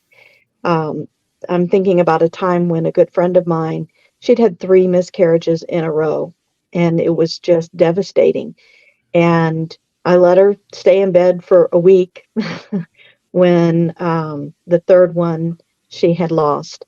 And then I showed up at her house on a Saturday and I said, okay, that's it. Get out of bed. Go take a shower. You haven't had a shower in a week. You have a family, and I'm right here for you. You do not have to do this alone. But the longer you stay there, the harder it is. And I didn't do it to be, mean. It was rather to say life keeps going and you will keep going too, even though you feel lousy today, and you're going to continue to feel lousy until you don't. And you're not alone. You just keep saying to that person that you think is not okay, we have your back. You're not alone. there will come a time that this is temporary. There will come a time that you feel differently. And I'm going to be here the whole time that that's happening. That's what you can do as that person. If you are the person that isn't aware that you're not fine, try to listen to the people around you that are trying to tell you you're not fine. And know yourself, know your routines. If you are way outside of your routines, you're not going to the gym, you're not spending time with friends. If you're a musician, you're not, playing music, or if you just enjoy it, you're not listening to it. I had a client who said, I knew that things were bad when I wasn't singing along anymore, anywhere. I wasn't singing along in the shower or in the car or at home when I was making dinner. That was a problem because I was always singing along. And so know yourself. And when you've started falling out of those routines, the other piece is that we know that changing your consciousness can help you shift gears when you're in a really dark place. That might be prayer. It might be meditation. It might be exercise. It might be communing with nature. There are, lots of different ways to shift your consciousness. But the more you do, the less time you tend to spend in that really dark place. May I please? I've got, if I can butt in, I've got a question for Yoshiko and Jennifer. As somebody who's undoubtedly the oldest person on this panel, one of the things that my wife and I have recognized about growing older, which was something we thought we could casually do, the good Lord willing that we'd have the health to do it, is you develop a kind of fear of loss, because at our age, when the phone rings at odd hours, it's usually bad news. I mean, it's like I talk to my friends who are my age, and if we're not talking about our doctors, we're talking about who died. And not to make light of it, because there really does become a fear of loss. And as somebody earlier, I think Jeff said, you start to say, what if? And my mother-in-law is 104. God bless her. She's got more energy and willpower than I do. But when the phone rings, I'm scared, because we know the call's coming eventually. And you look at your mate and you say, okay, you're as old as I am. And I know how I feel. So how do you feel? And I'm wrestling with, how do you deal not just with the loss, but the fear of loss, the anticipation? My wife lost her best friend, her closest friend since childhood. This was the person she called twice a day. Hey, did you see what Joy Reid's got on tonight? Hey, did you see the Grammys last night?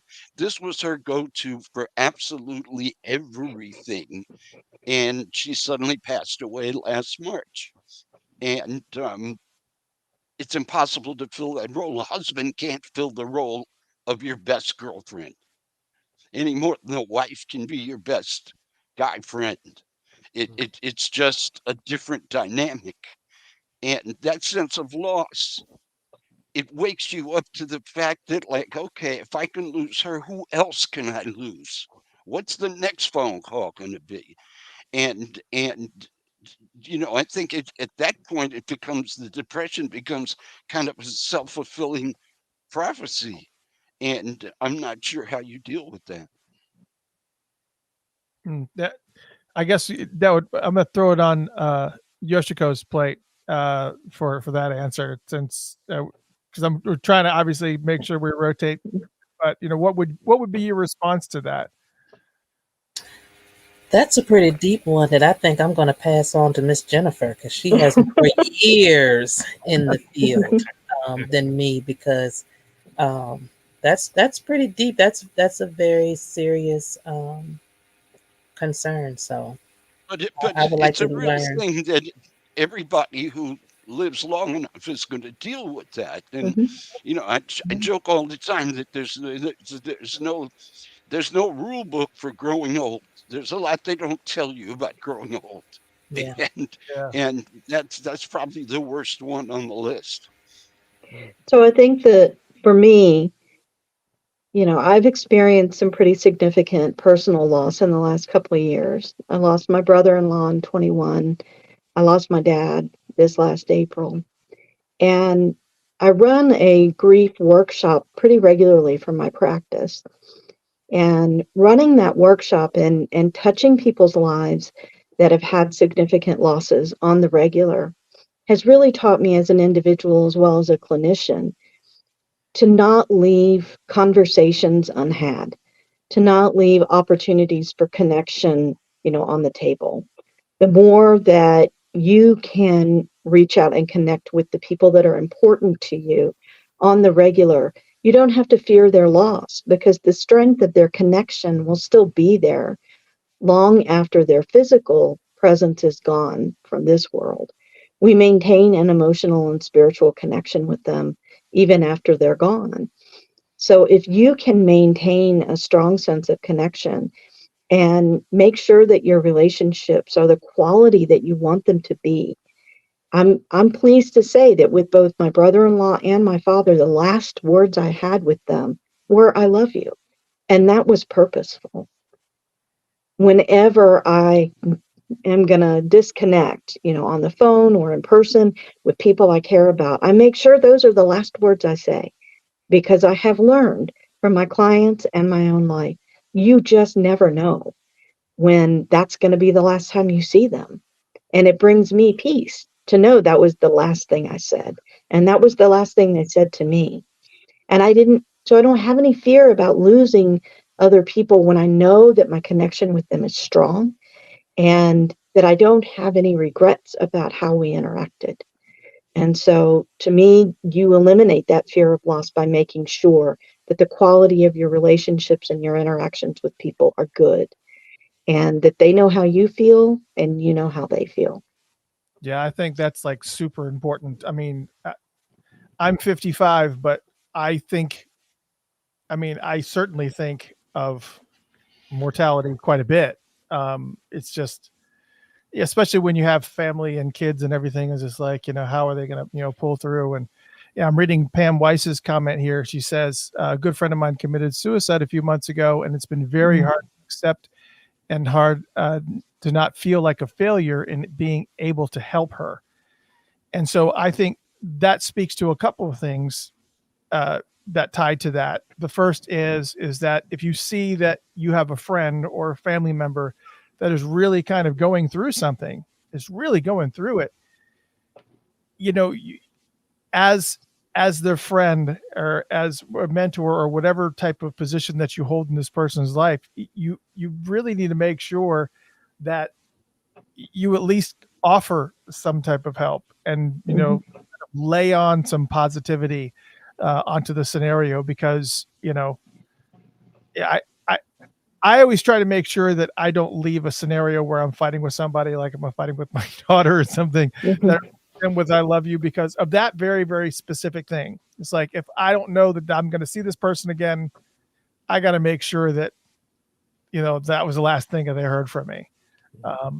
So I think this kind of goes to what Alan was kind of referring to, is just like, unfortunately, obviously I'm not an LPC, but that's the reality of life. That's the, it's the reality of life that we're all going to come to the end of the road at some point, but it's just making sure that the footprint and the impression that we leave behind with our loved ones and everything is exactly where it needs to be, because it's not, that's the only way that you can be at peace with yourself, is to just make sure that all of those elements are taken care of, that your family knows that you love them, that, you say all the positive things, that you kind of squash any beefs that you may have, and just kind of be able to leave with that peace of mind. And I think that's a really, really difficult place for people to get to, and not just, not to be morbid about it, but, it's just, that's the reality of just humanity in general.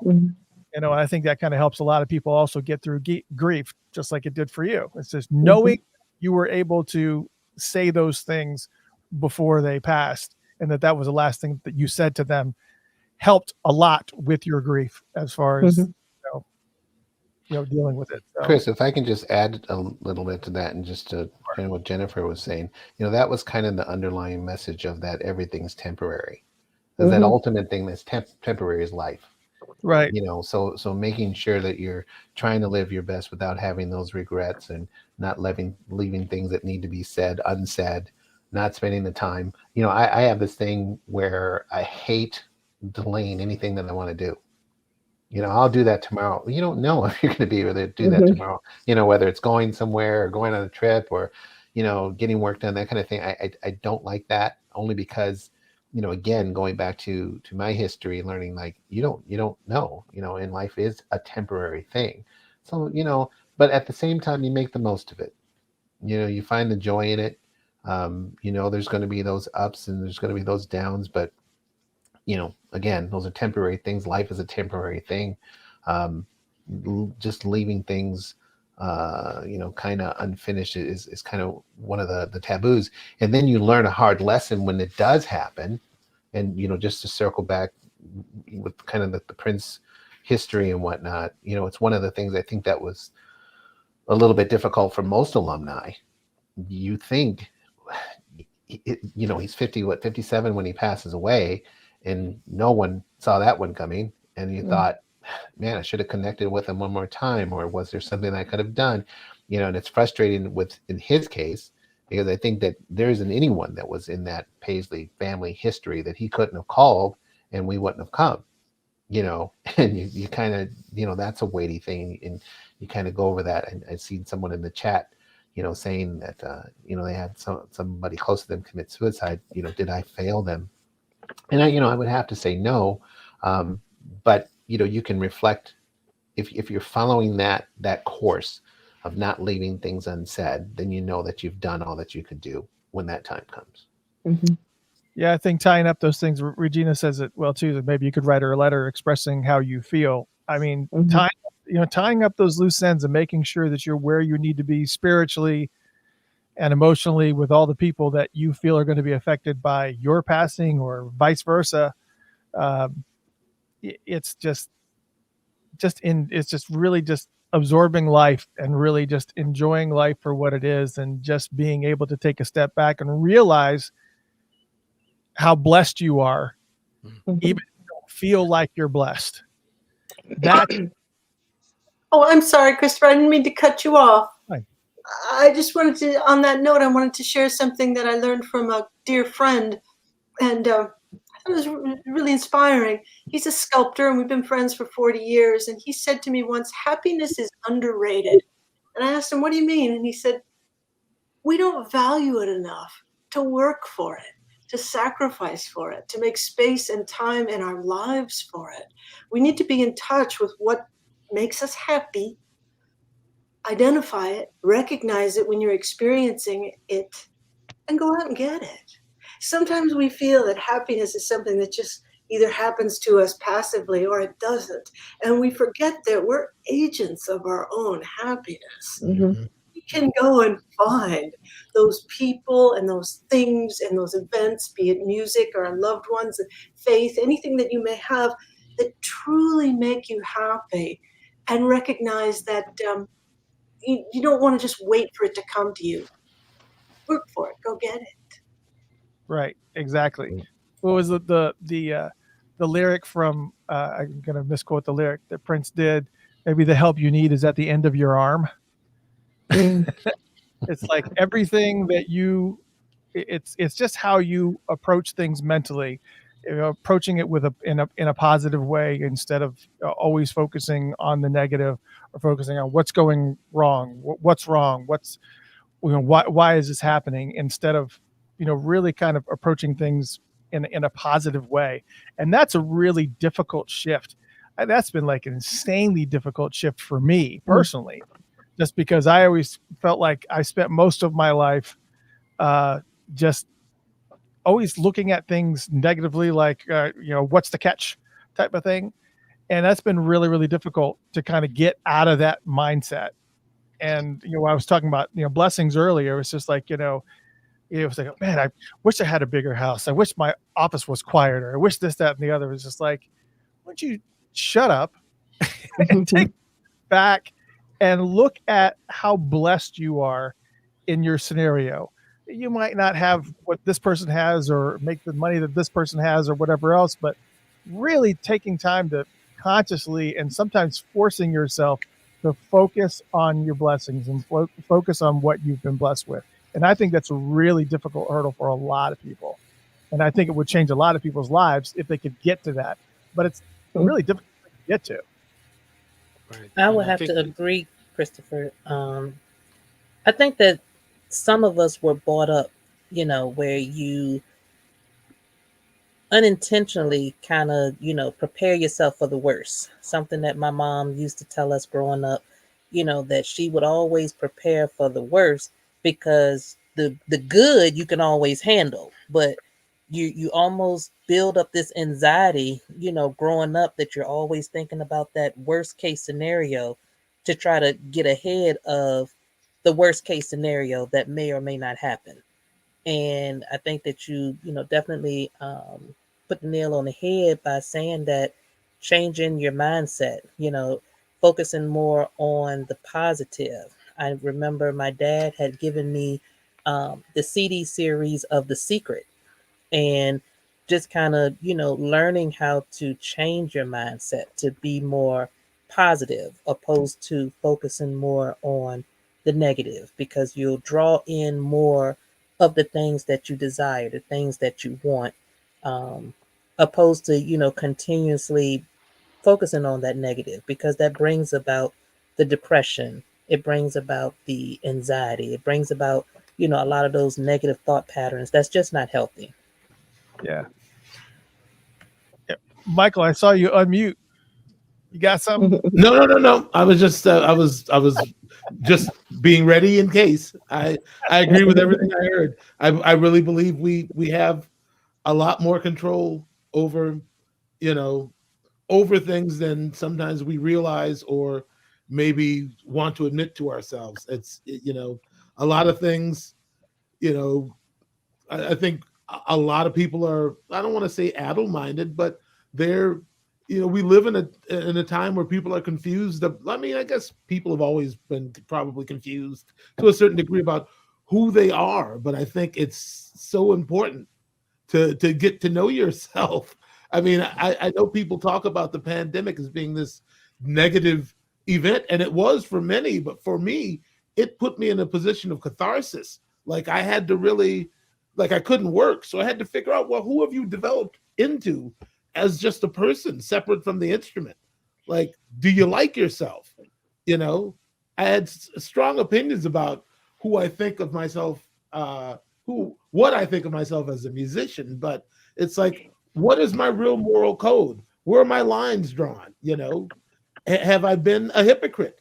Do I try to live the life that I advise for others? I mean, it put me in a place where I sort of had to, didn't have to check myself, but I thought this is a good time because who knows how long I'll have this opportunity for to really, try to get to know myself better. I've pursued, I mean, music has made me happy my entire life. I couldn't have chosen another road. I feel like music chose me, as a matter of fact. I don't really feel like I had so much say in the matter, that it's just the vibrations and the surrounding circumstances all kind of just, I felt compelled, I guess. And I mean, I haven't second guessed it since I was 14. I knew. And of course, once I figured out for sure that's what I wanted, then, all my great grades started slipping, and then my dad got all over my back, saying, if you're going to be a musician, that's as bad as being an athlete. Like, you better have something to fall back on. You can't just, he didn't belittle me for having dreams to pursue. It's just, I knew for myself that if I was going to do it, I wanted to be it wasn't a hobby to me. I've always taken music serious. So I knew it was going to be hard work,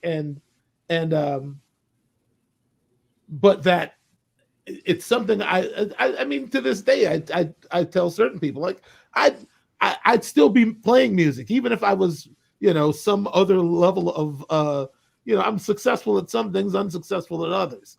But music is my life. It's been my thoroughfare. It's been my social connection, my monetary security, it's been everything to me. And I think that the more people I met outside of the Purple Kingdom who have nothing to do with the creative process, who live lives where they really feel like they're just marking down time for some corporation, from some faceless corporation. Or, I mean, my wife, she works for an insurance company, and it's specifically in the area of like health insurance. And I hear a lot about how, the system is just failing normal people. She works on the end of like disparity and diversity, inclusion, that sort of thing. And I guess I don't know if it's just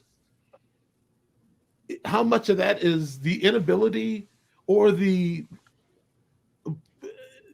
don't know. I guess it's a rhetorical question to say, are people afraid of passionately pursuing their passion? I just feel like the entire world would be transformed if people were able to invest themselves in something they find worth it. I don't know. I mean, and I feel like I'm talking to, immediately in this square or circle, a bunch of people who, I like, you followed the vibration to, I mean, Alan found a way. All he knew was whatever he does, it's going to have to involve music, because that's what you want. That's what you desire. Right. And I don't know what the difference is between us and them. I don't know what the differential is, really. Look, I have to admit, there's an element of without getting political, there's an element that was a first world challenge. Everybody, came from a solid family background. My parents were disappointed, but still supported me. I knew I could always go home if I busted out. I had the benefit of white privilege at a time when that was a huge benefit. We're talking the late 60s, 1970, when I first went on the road. So, I fully recognize with humility that I had advantages that many people didn't have. And whether that's fair or unfair, whatever the hell, it just is what it is. Nobody picks where they're born or what their race is or how healthy they are or how solid their family is. You don't sit in your mother's womb with a globe and spin it and say, I think I'll be French. You just pop out and deal with what's there. You pop out and deal with it. Yeah, exactly. There's very little option. So, I recognize that there's a lot of people, probably a lot of genius level musicians and artists who, for whatever reason, either don't have the ability to, or the freedom to, or the support system, or maybe just not the guts to roll the dice and follow their passion. And maybe somebody who's sitting in that insurance office with your wife could have been a great singer or a great musician. And I'm, I don't want the conversation about getting older that I kind of dwelled on the negatives of it. There's a wisdom that comes with it. Yes.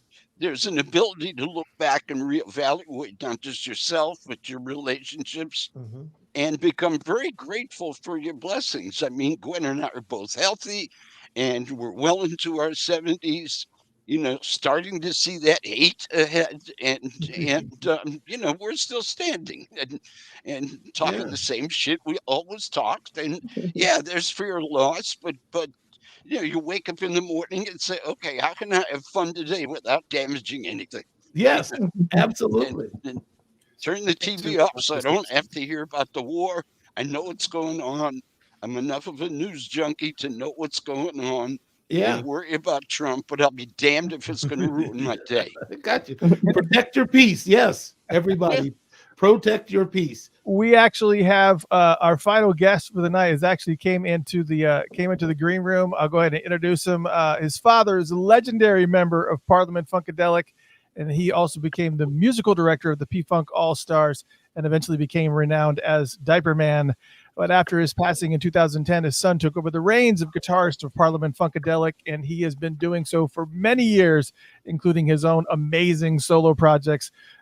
Can't go without welcoming the super funky Mr. Garrett Scheider in the mix. Hey guys, how you guys doing?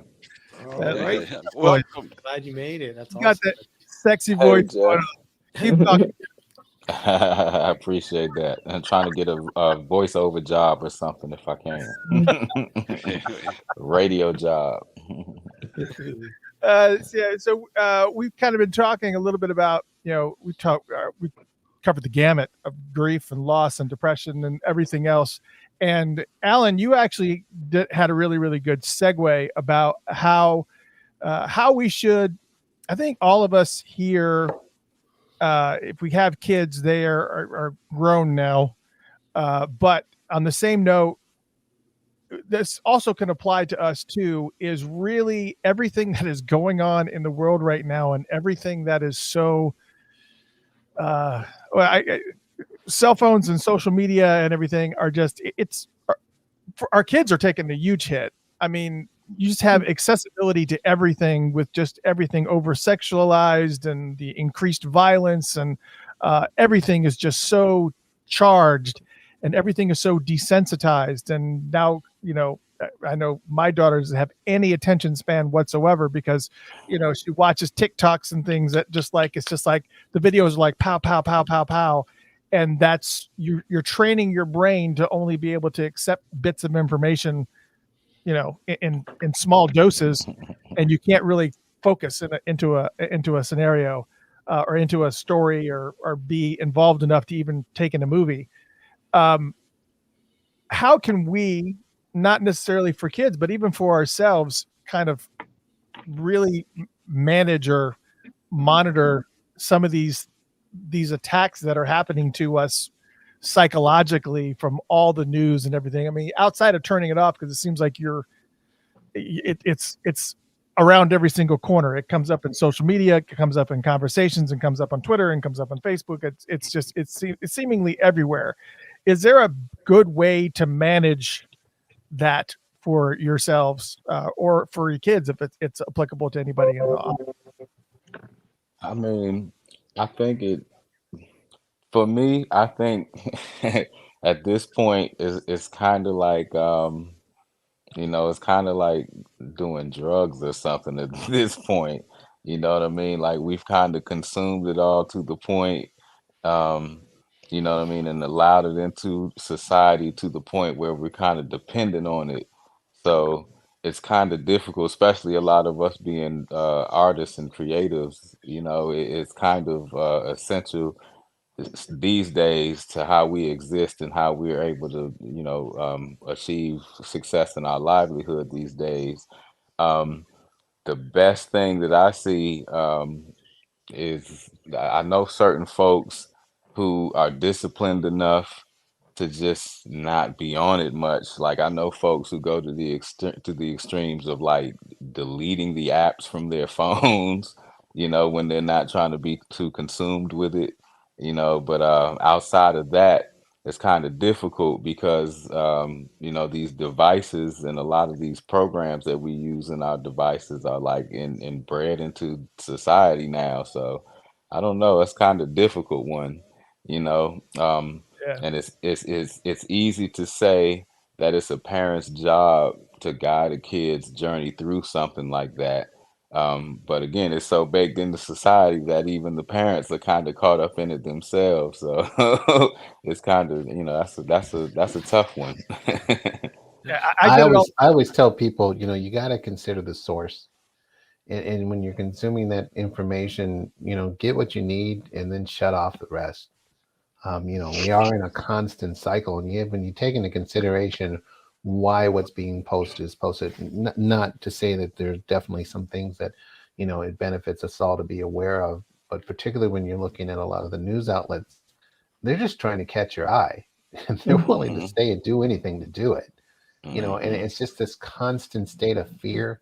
There's this constant state of threat that, I can't think of one food group of some type that is not now dangerous to eat after, if you're going on your phone and you're swiping up, or one place that's not dangerous to go, or, just something that's bad that's going to, harm you and your family tomorrow if you don't do this or this. And, so shutting a lot of that stuff off, I think, is very important.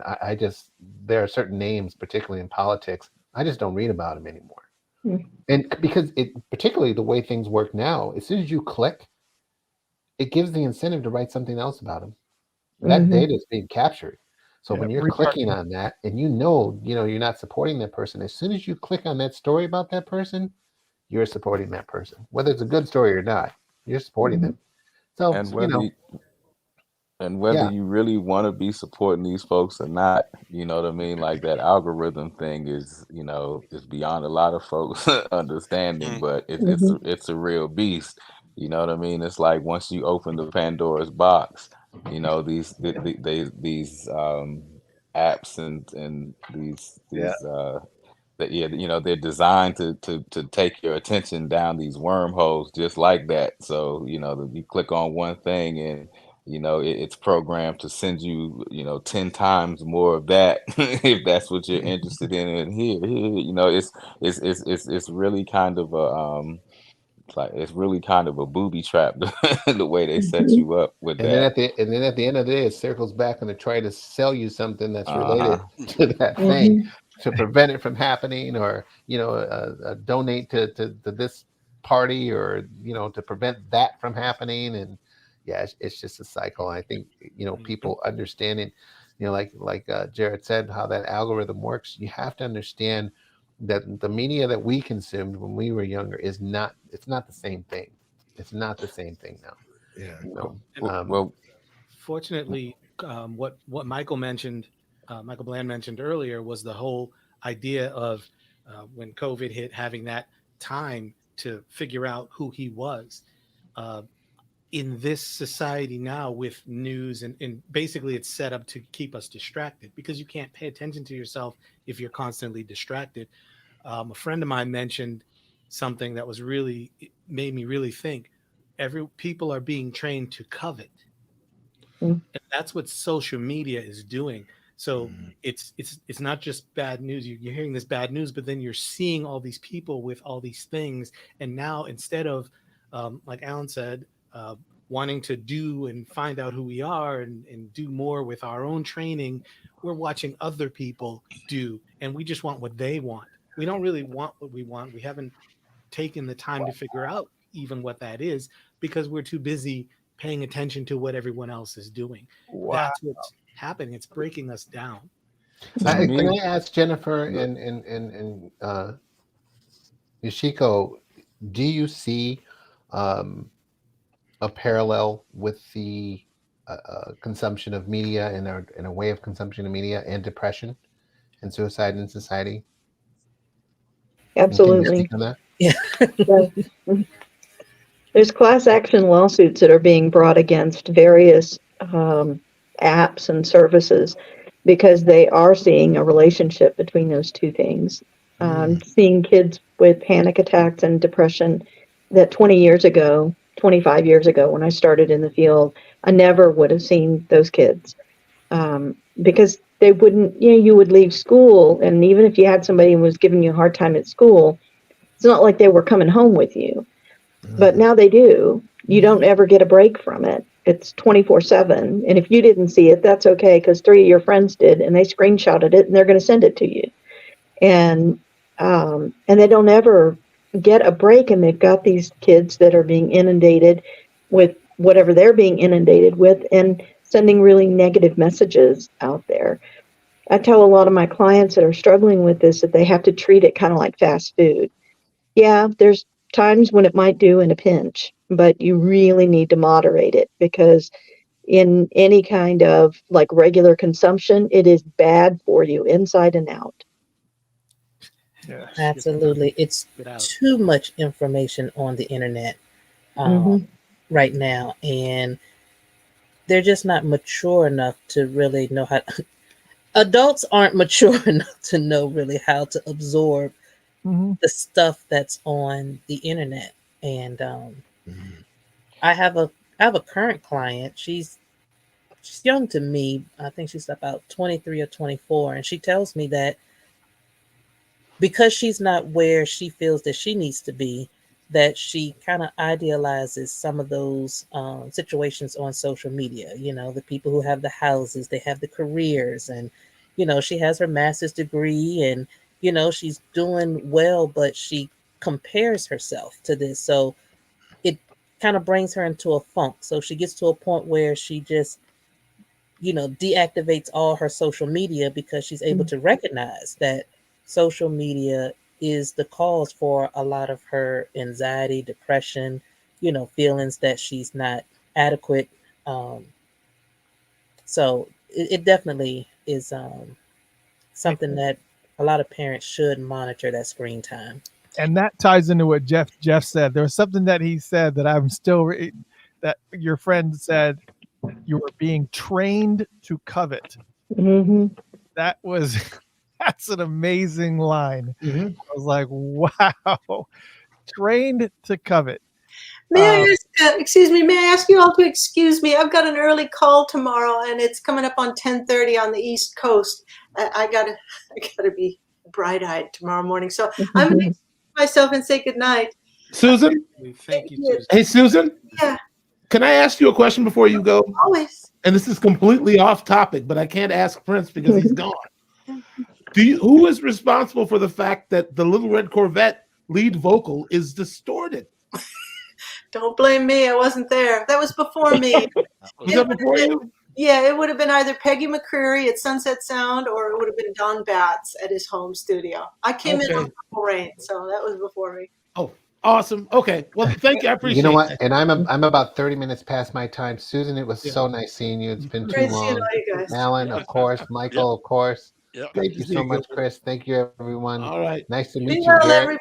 Take care. Nice guys. Thank Happy you. holidays. All right. Bye. You too. Bye bye. As well. Dr. Susan Rogers and Gilbert Davison, amazing individuals. And again, I don't want to hold anybody beyond what you can do. Alan, thank you so much for hanging out. You were the first person in the door. And I'm retired. That's what happens.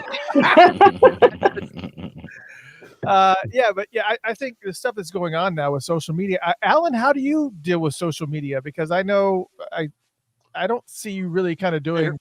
Go ahead.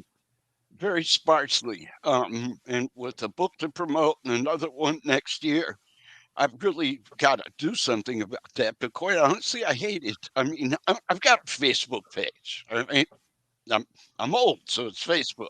I have an Instagram account that I look at about once a month. I refuse to go on TikTok just because I know I'm the kind of person that if I go down the rabbit hole, I'll stay. Yeah. So I just I just can't afford to even go there, and it's like the other challenge is at my age I struggle to remember all the information I already have. So the last thing I need is more information. Now, on a more serious note, I am a news junkie, but I'm very, very particular about my sources for news. All the headlines you see online when you sign on AOL or whatever your homepage is, I just ignore that stuff. And if it's not a legitimate news source, of which there are very few, but I'm not a liberal. I'm to the left of liberal. I'm what most people would call a radical, and I don't care. I'm half socialist, whatever the hell. I'm not. I don't fit now. I'm an Allen. I don't really fit in the category. Sure. But you know, I stick to those sources, knowing the prejudices that they have. I mean, I understand MSNBC can be just as bad as Fox News, you know, to a non-believer. I get when I'm getting preached, you know, to the choir. Mhm. I don't know if most people are selective enough, or dare I say smart enough, at the risk of sounding, you know, self-patronizing, um, to distinguish between all that. I mean, you know, if if you watch Fox News and think that shit's the truth, I don't know what I can tell you. I think you're beyond Jennifer or Yoshiko's help. You're batshit crazy. Okay. Now, you know, having said that, we're living at a time where 30 to 40% of this country is, by my definition, batshit crazy. So Well, it's, yeah. you know, but suffice it to say, I'm very selective about my sources for the news that I digest. I'm old. I still sit at the breakfast table with a hard newspaper. I mean, and get the ink on my hands. Yeah. It's a habit that's hard to break. Um, The- and even there, I look at who wrote the story. You know, um, because there is a distrust. But Yeah.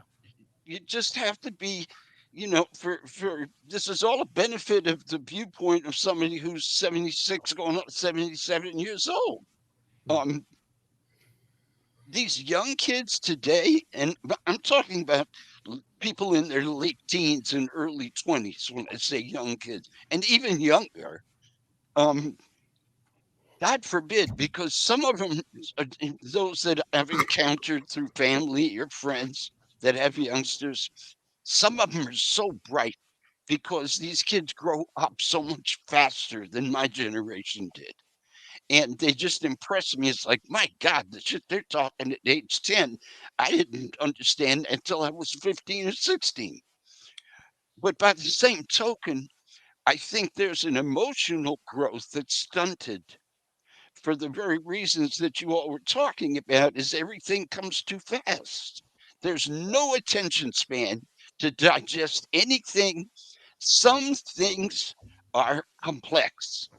Some things are not black or white, they're gray.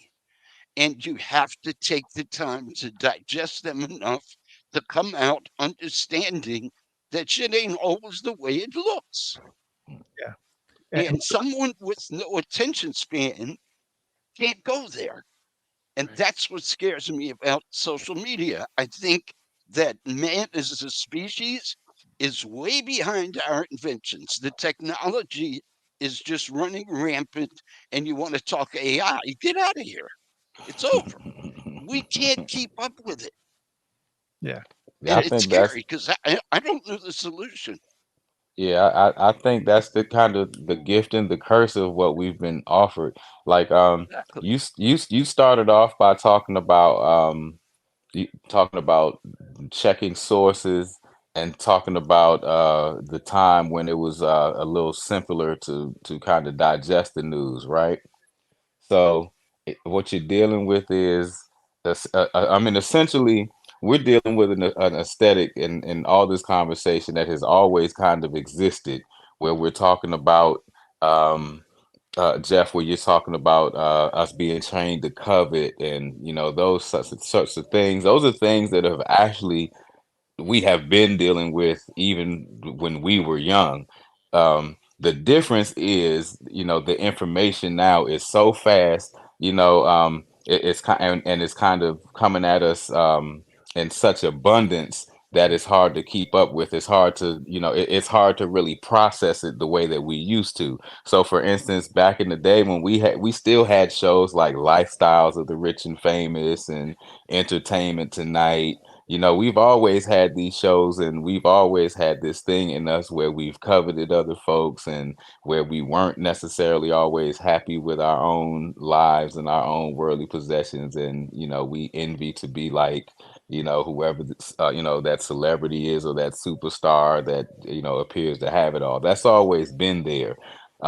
Just now with social media, there's so many different sources of this. There's so many different folks out here who can now call themselves a reporter or call themselves a information purveyor or whatever the case. And so there's no shutting it off now for real. Like, think about it. TV used to go off when we were younger. You only had TV until midnight and then it shut off. You know what I mean? Like, now it doesn't shut off. Right. Back in those days, you only had 3 official networks that were even giving you news. So there was no need for them to necessarily be competing for your eyes. You know what I mean? It was more of an incentive for them to give you factual news without all the noise in it because they didn't have to compete. Now you have everybody competing for your eyes, competing for your looks. And in a way, for this generation, the information being out there and being so easily available to them has made them very intelligent, very smart, very wise beyond their years, as you said. But on the flip side of that, there's so much of it and it comes so fast that, like you also said, you're not able to process it the way that you typically would. You know what I mean? So there is an emotional connection to these things, or an emotional kind of perspective that is not being applied to it because the stuff is coming at you so fast. You know what I mean? And like I said, you're looking at these things and you're seeing folks. It's almost like another thing that exists in society that's always been there.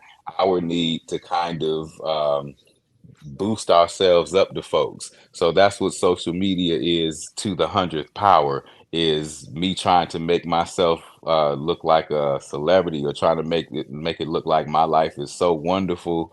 You know what I mean? And that's essentially what it is. It's all smiles, it's all bells, it's all whistles. You know what I mean? It's all, happiness and lights and whatever. And what you don't see on social media is what people are really going through. So you don't see, you don't see that I'm depressed because I'm not showing you that.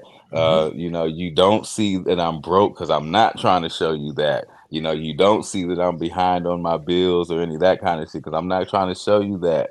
You don't see that I'm not getting along with my significant other at the moment. You don't see those things because that's not what this is. And we've never put those things, we've never put those parts of ourselves out there. You know what I mean? And we've always strived for better than what we are doing at the current moment. So those things have always existed. Just now we're getting this stuff at 100 times the speed, 100 times the pace, and it's very hard to process these things the way you're supposed to. So I think that it is a danger for those reasons. I don't really think there is a way to monitor this. Like we said earlier, the only thing that you can do is just have the discipline to shut it off from time to time and not let yourself be infected with the bug. Yeah. Other than that, like you said, it's here. The technology is moving faster than we can keep up with, and I don't think there's any going back at this point. So, Yeah, And to no Alan's going point, back. I just wonder if coming generations will adapt, will somehow make adapt. It's everything's an evolution, and each generation prioritizes different things. The most recent generations are embracing this technology and falling in love with TikTok and spending all their time making videos instead of reading and learning shit that really matters. But I wonder if the next generation is going to see their big brothers and big sisters and see the shallowness and say, okay, I'm going to manage this technology differently. And in other words, will mankind is essentially adapt to the benefits and minimize the negatives? I mean, you can hope. yeah, you definitely. I'd like to think so, but Yeah. unfortunately, right now, No, Well, you it's know, it's not happening yet. it's well, unfortunately, right now, left is right, up is down, and so exactly.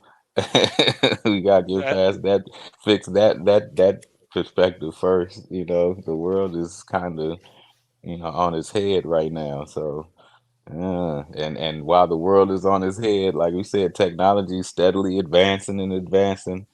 Um, in a way, I'd like to think that that will happen though, because I think generations do have a tendency to do that, to look at the generation that they preceded and say, hey, you know what? Like for instance, my generation, we are the generation that was able to see the generation before us and know, not to use drugs, not to smoke cigarettes, that kind of thing, wear your seatbelt kind of thing, So I think it can happen. You know what I mean? I think it can happen, but I'm not encouraged by what I see right now. So Right. And to Alan's point, it's a lot of misinformation. A lot of the stuff that's coming out is not well, right. It's that's what's messed up when you have so many different sources. Is that Right. and anybody can now can call themselves a purveyor of information. And everyone Right. having to compete now for your eyes. So it's like it's about See, clickbait now. there always was misinformation. I mean, going back to when I was a kid, there was, the National Enquirer was in the supermarket, and my mother said, "Don't read that paper; it's hmm nonsense." I mean, there hmm was always some sources, but they were on the fringes. The same way there was always people who felt like the MAGA followers of Trump. They were always there, but they were kind of in the closet. They were on the hmm fringes.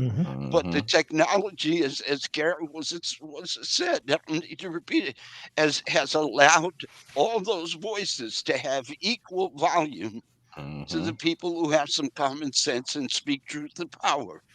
And that's the problem. Is it's so much coming at you that you have to have a filter developed in order to process it to your benefit.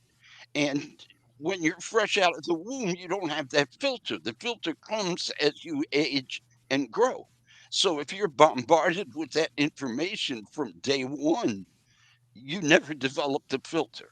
hmm yeah. And even like news sources now have like the sources that we used to trust now, you know, even they have kind of they are now incorporating it into the Yeah. way that they To report try the to news compete. now. Like that, yeah, they've fallen kind of victim to it now, so as Yep. well. So you can't even necessarily trust that they're not gonna go out of their way to mislead you to try to get your attention these days, because that's just kind of, where it's going. And that's the curse of having all this information coming at you so fast and in Yep. such abundance.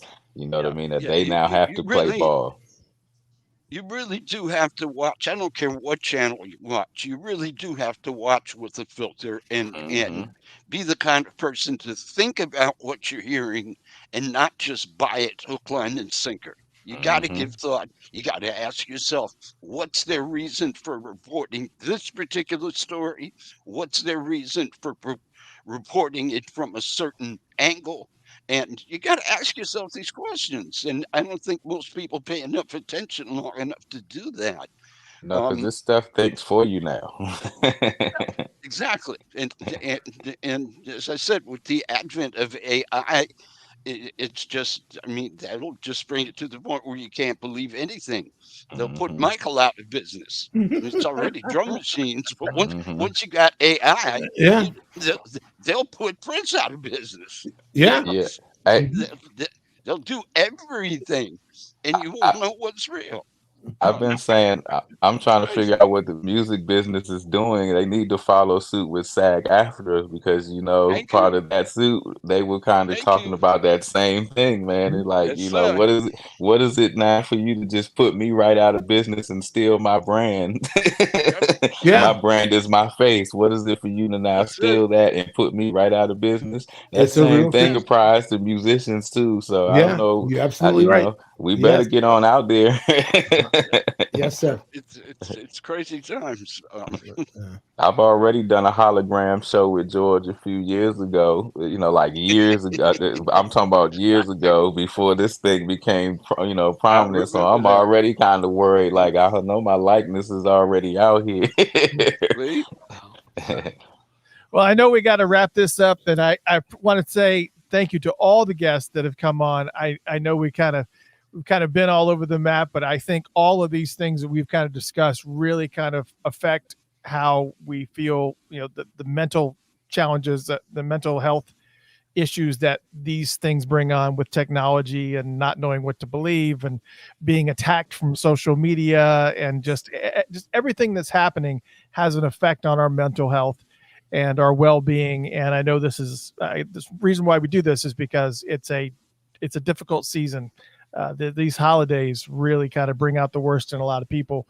But hopefully this year will be a little bit different, that, we can kind of bring a little bit of light to a person's, outlook this year. And if you want to see anything that you missed on this broadcast, I will post it up tomorrow, funkatopia.com/funkthefunk. And right now, if you go to that URL, you're going to see the first one that we did in 2021 that had Morris Hayes and Tony M from MPG and Jelly Bean Johnson. There was a bunch of folks on. And this year is no different. Amazing folks that have been on board. St. Paul Peterson, thank you so much for joining in. Obviously, Garrett Scheider is here with us. I'm so glad you were able to make it before the doors closed. Is amazing. Alan Leeds, I could talk to you all night because your stories are endless, and so much history and so much knowledge. And it's just always an honor to have you. Gilbert Davison, he had to jump, but I mean, that man also has an immense, intense Purple history. If you don't know his stories, you should go back to look at some of the shows that he was on previously when we had a big interview with him. Dr. Susan Rogers, that was amazing to have her on board as well. She is always a wealth of knowledge and just a brilliant person. Michael Bland, man, I mean, come on. All right, listen, Michael, I have to. You're the only person I think that's been on this show tonight that has not been on the show previously, where we've had a show dedicated to just you. And I would love to have you back whenever you're available to come on the show, and let's do a full blown interview. Yeah. And all right. Well, I have some ideas about that. So I mean, just get at me and let's talk about what we can do together. I would love that. But, it's going to happen. It's going to happen for sure. Obviously, we lost both of our LPCs. They left us to just fend for ourselves. They're like, all right. They're like, y'all are doomed. Too much on. Too crazy. Yoshiko Green, you can look her up on Google. I don't know if she has a website. It's Yoshiko Green. You look her up on Google. She's got a variety of different places. I see Instagram and LinkedIn places, but you can actually get her through Psychology Today. I've seen she's also listed on there. Jen Slothor, she that was on the show. If you want to reach out to her, you can go to arizonacounselor.com, and that is her website, arizonacounselor.com. She's also on the Psychology Today website as well. And man, I can't thank you guys enough for hanging out with us and talking about this really delicate topic. I know we kind of, once again, did it with a really, really broad brush, but there's only so far you can go, or so deep you can go with this topic before it becomes a really true hardcore therapy session. But I cannot thank you enough, and honored that you spent so much of your time with us tonight. Thank you so much. Yes. Alan, Michael. Yeah, it's been fun. Thank you. Garrett, Everybody. Garrett, nice to meet you, Garrett. And Likewise, Say I hi was to sitting there Linda. thinking the same thing. Yeah, say hi to Linda for me. I will. I You- sure you gotta- will. you got to look up this man's history right here, Garrett. Oh yeah, I'm familiar with Alan. I know who that is. It's Actually, so. Linda I'm and a- my wife went to school together. Oh really? Tennessee State. Yeah. So Okay. I didn't. So- That I didn't know. yeah, Lisa and Shida go way back. Oh, that's cool. That's cool. Yeah, I definitely let her know that I was on here with you. Yeah, please do. And I Michael, sure will. I will- Everybody have good holidays, and let's try to avoid depression. Yes, Yes. indeed. And Michael, I'll reach out to you via email a little bit later this evening. And Alrighty. Sure. Great. ladies and gentlemen, thank you so much for joining Funk the Funk 3. What an amazing show. There's a star-studded evening tonight. That was insane. All right. Thank you guys, everybody. And for all you other fine folks, if you want to find out more information, obviously funkatopia.com, facebook.com/funkatopia. If you want to join us there. We just passed 57,000 followers We just on Facebook, which is crazy. We're old because it's Facebook, as Alan said. I'm old, so I'm on Facebook. I'm like, we're doing pretty well on Facebook. Thank you. I love Alan.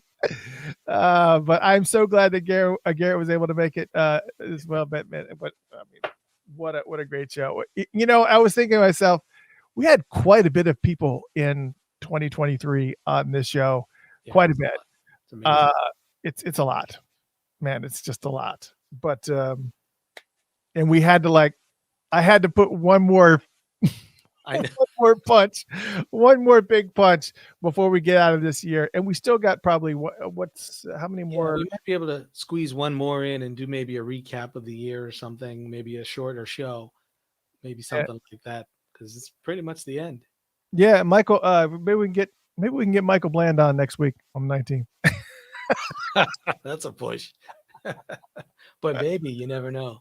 You never know. All right. Thank you guys so much for joining us, and hope this has been of service to you. Welcome to Funkatopia. Again, I'm your host, Mr. Christopher. That is you're on the wrong side. I guess I got to switch it. Let me switch it. That is my illustrious co-host, Mr. Jeff Page, and we are Funkatopia Live. And so thanks so much.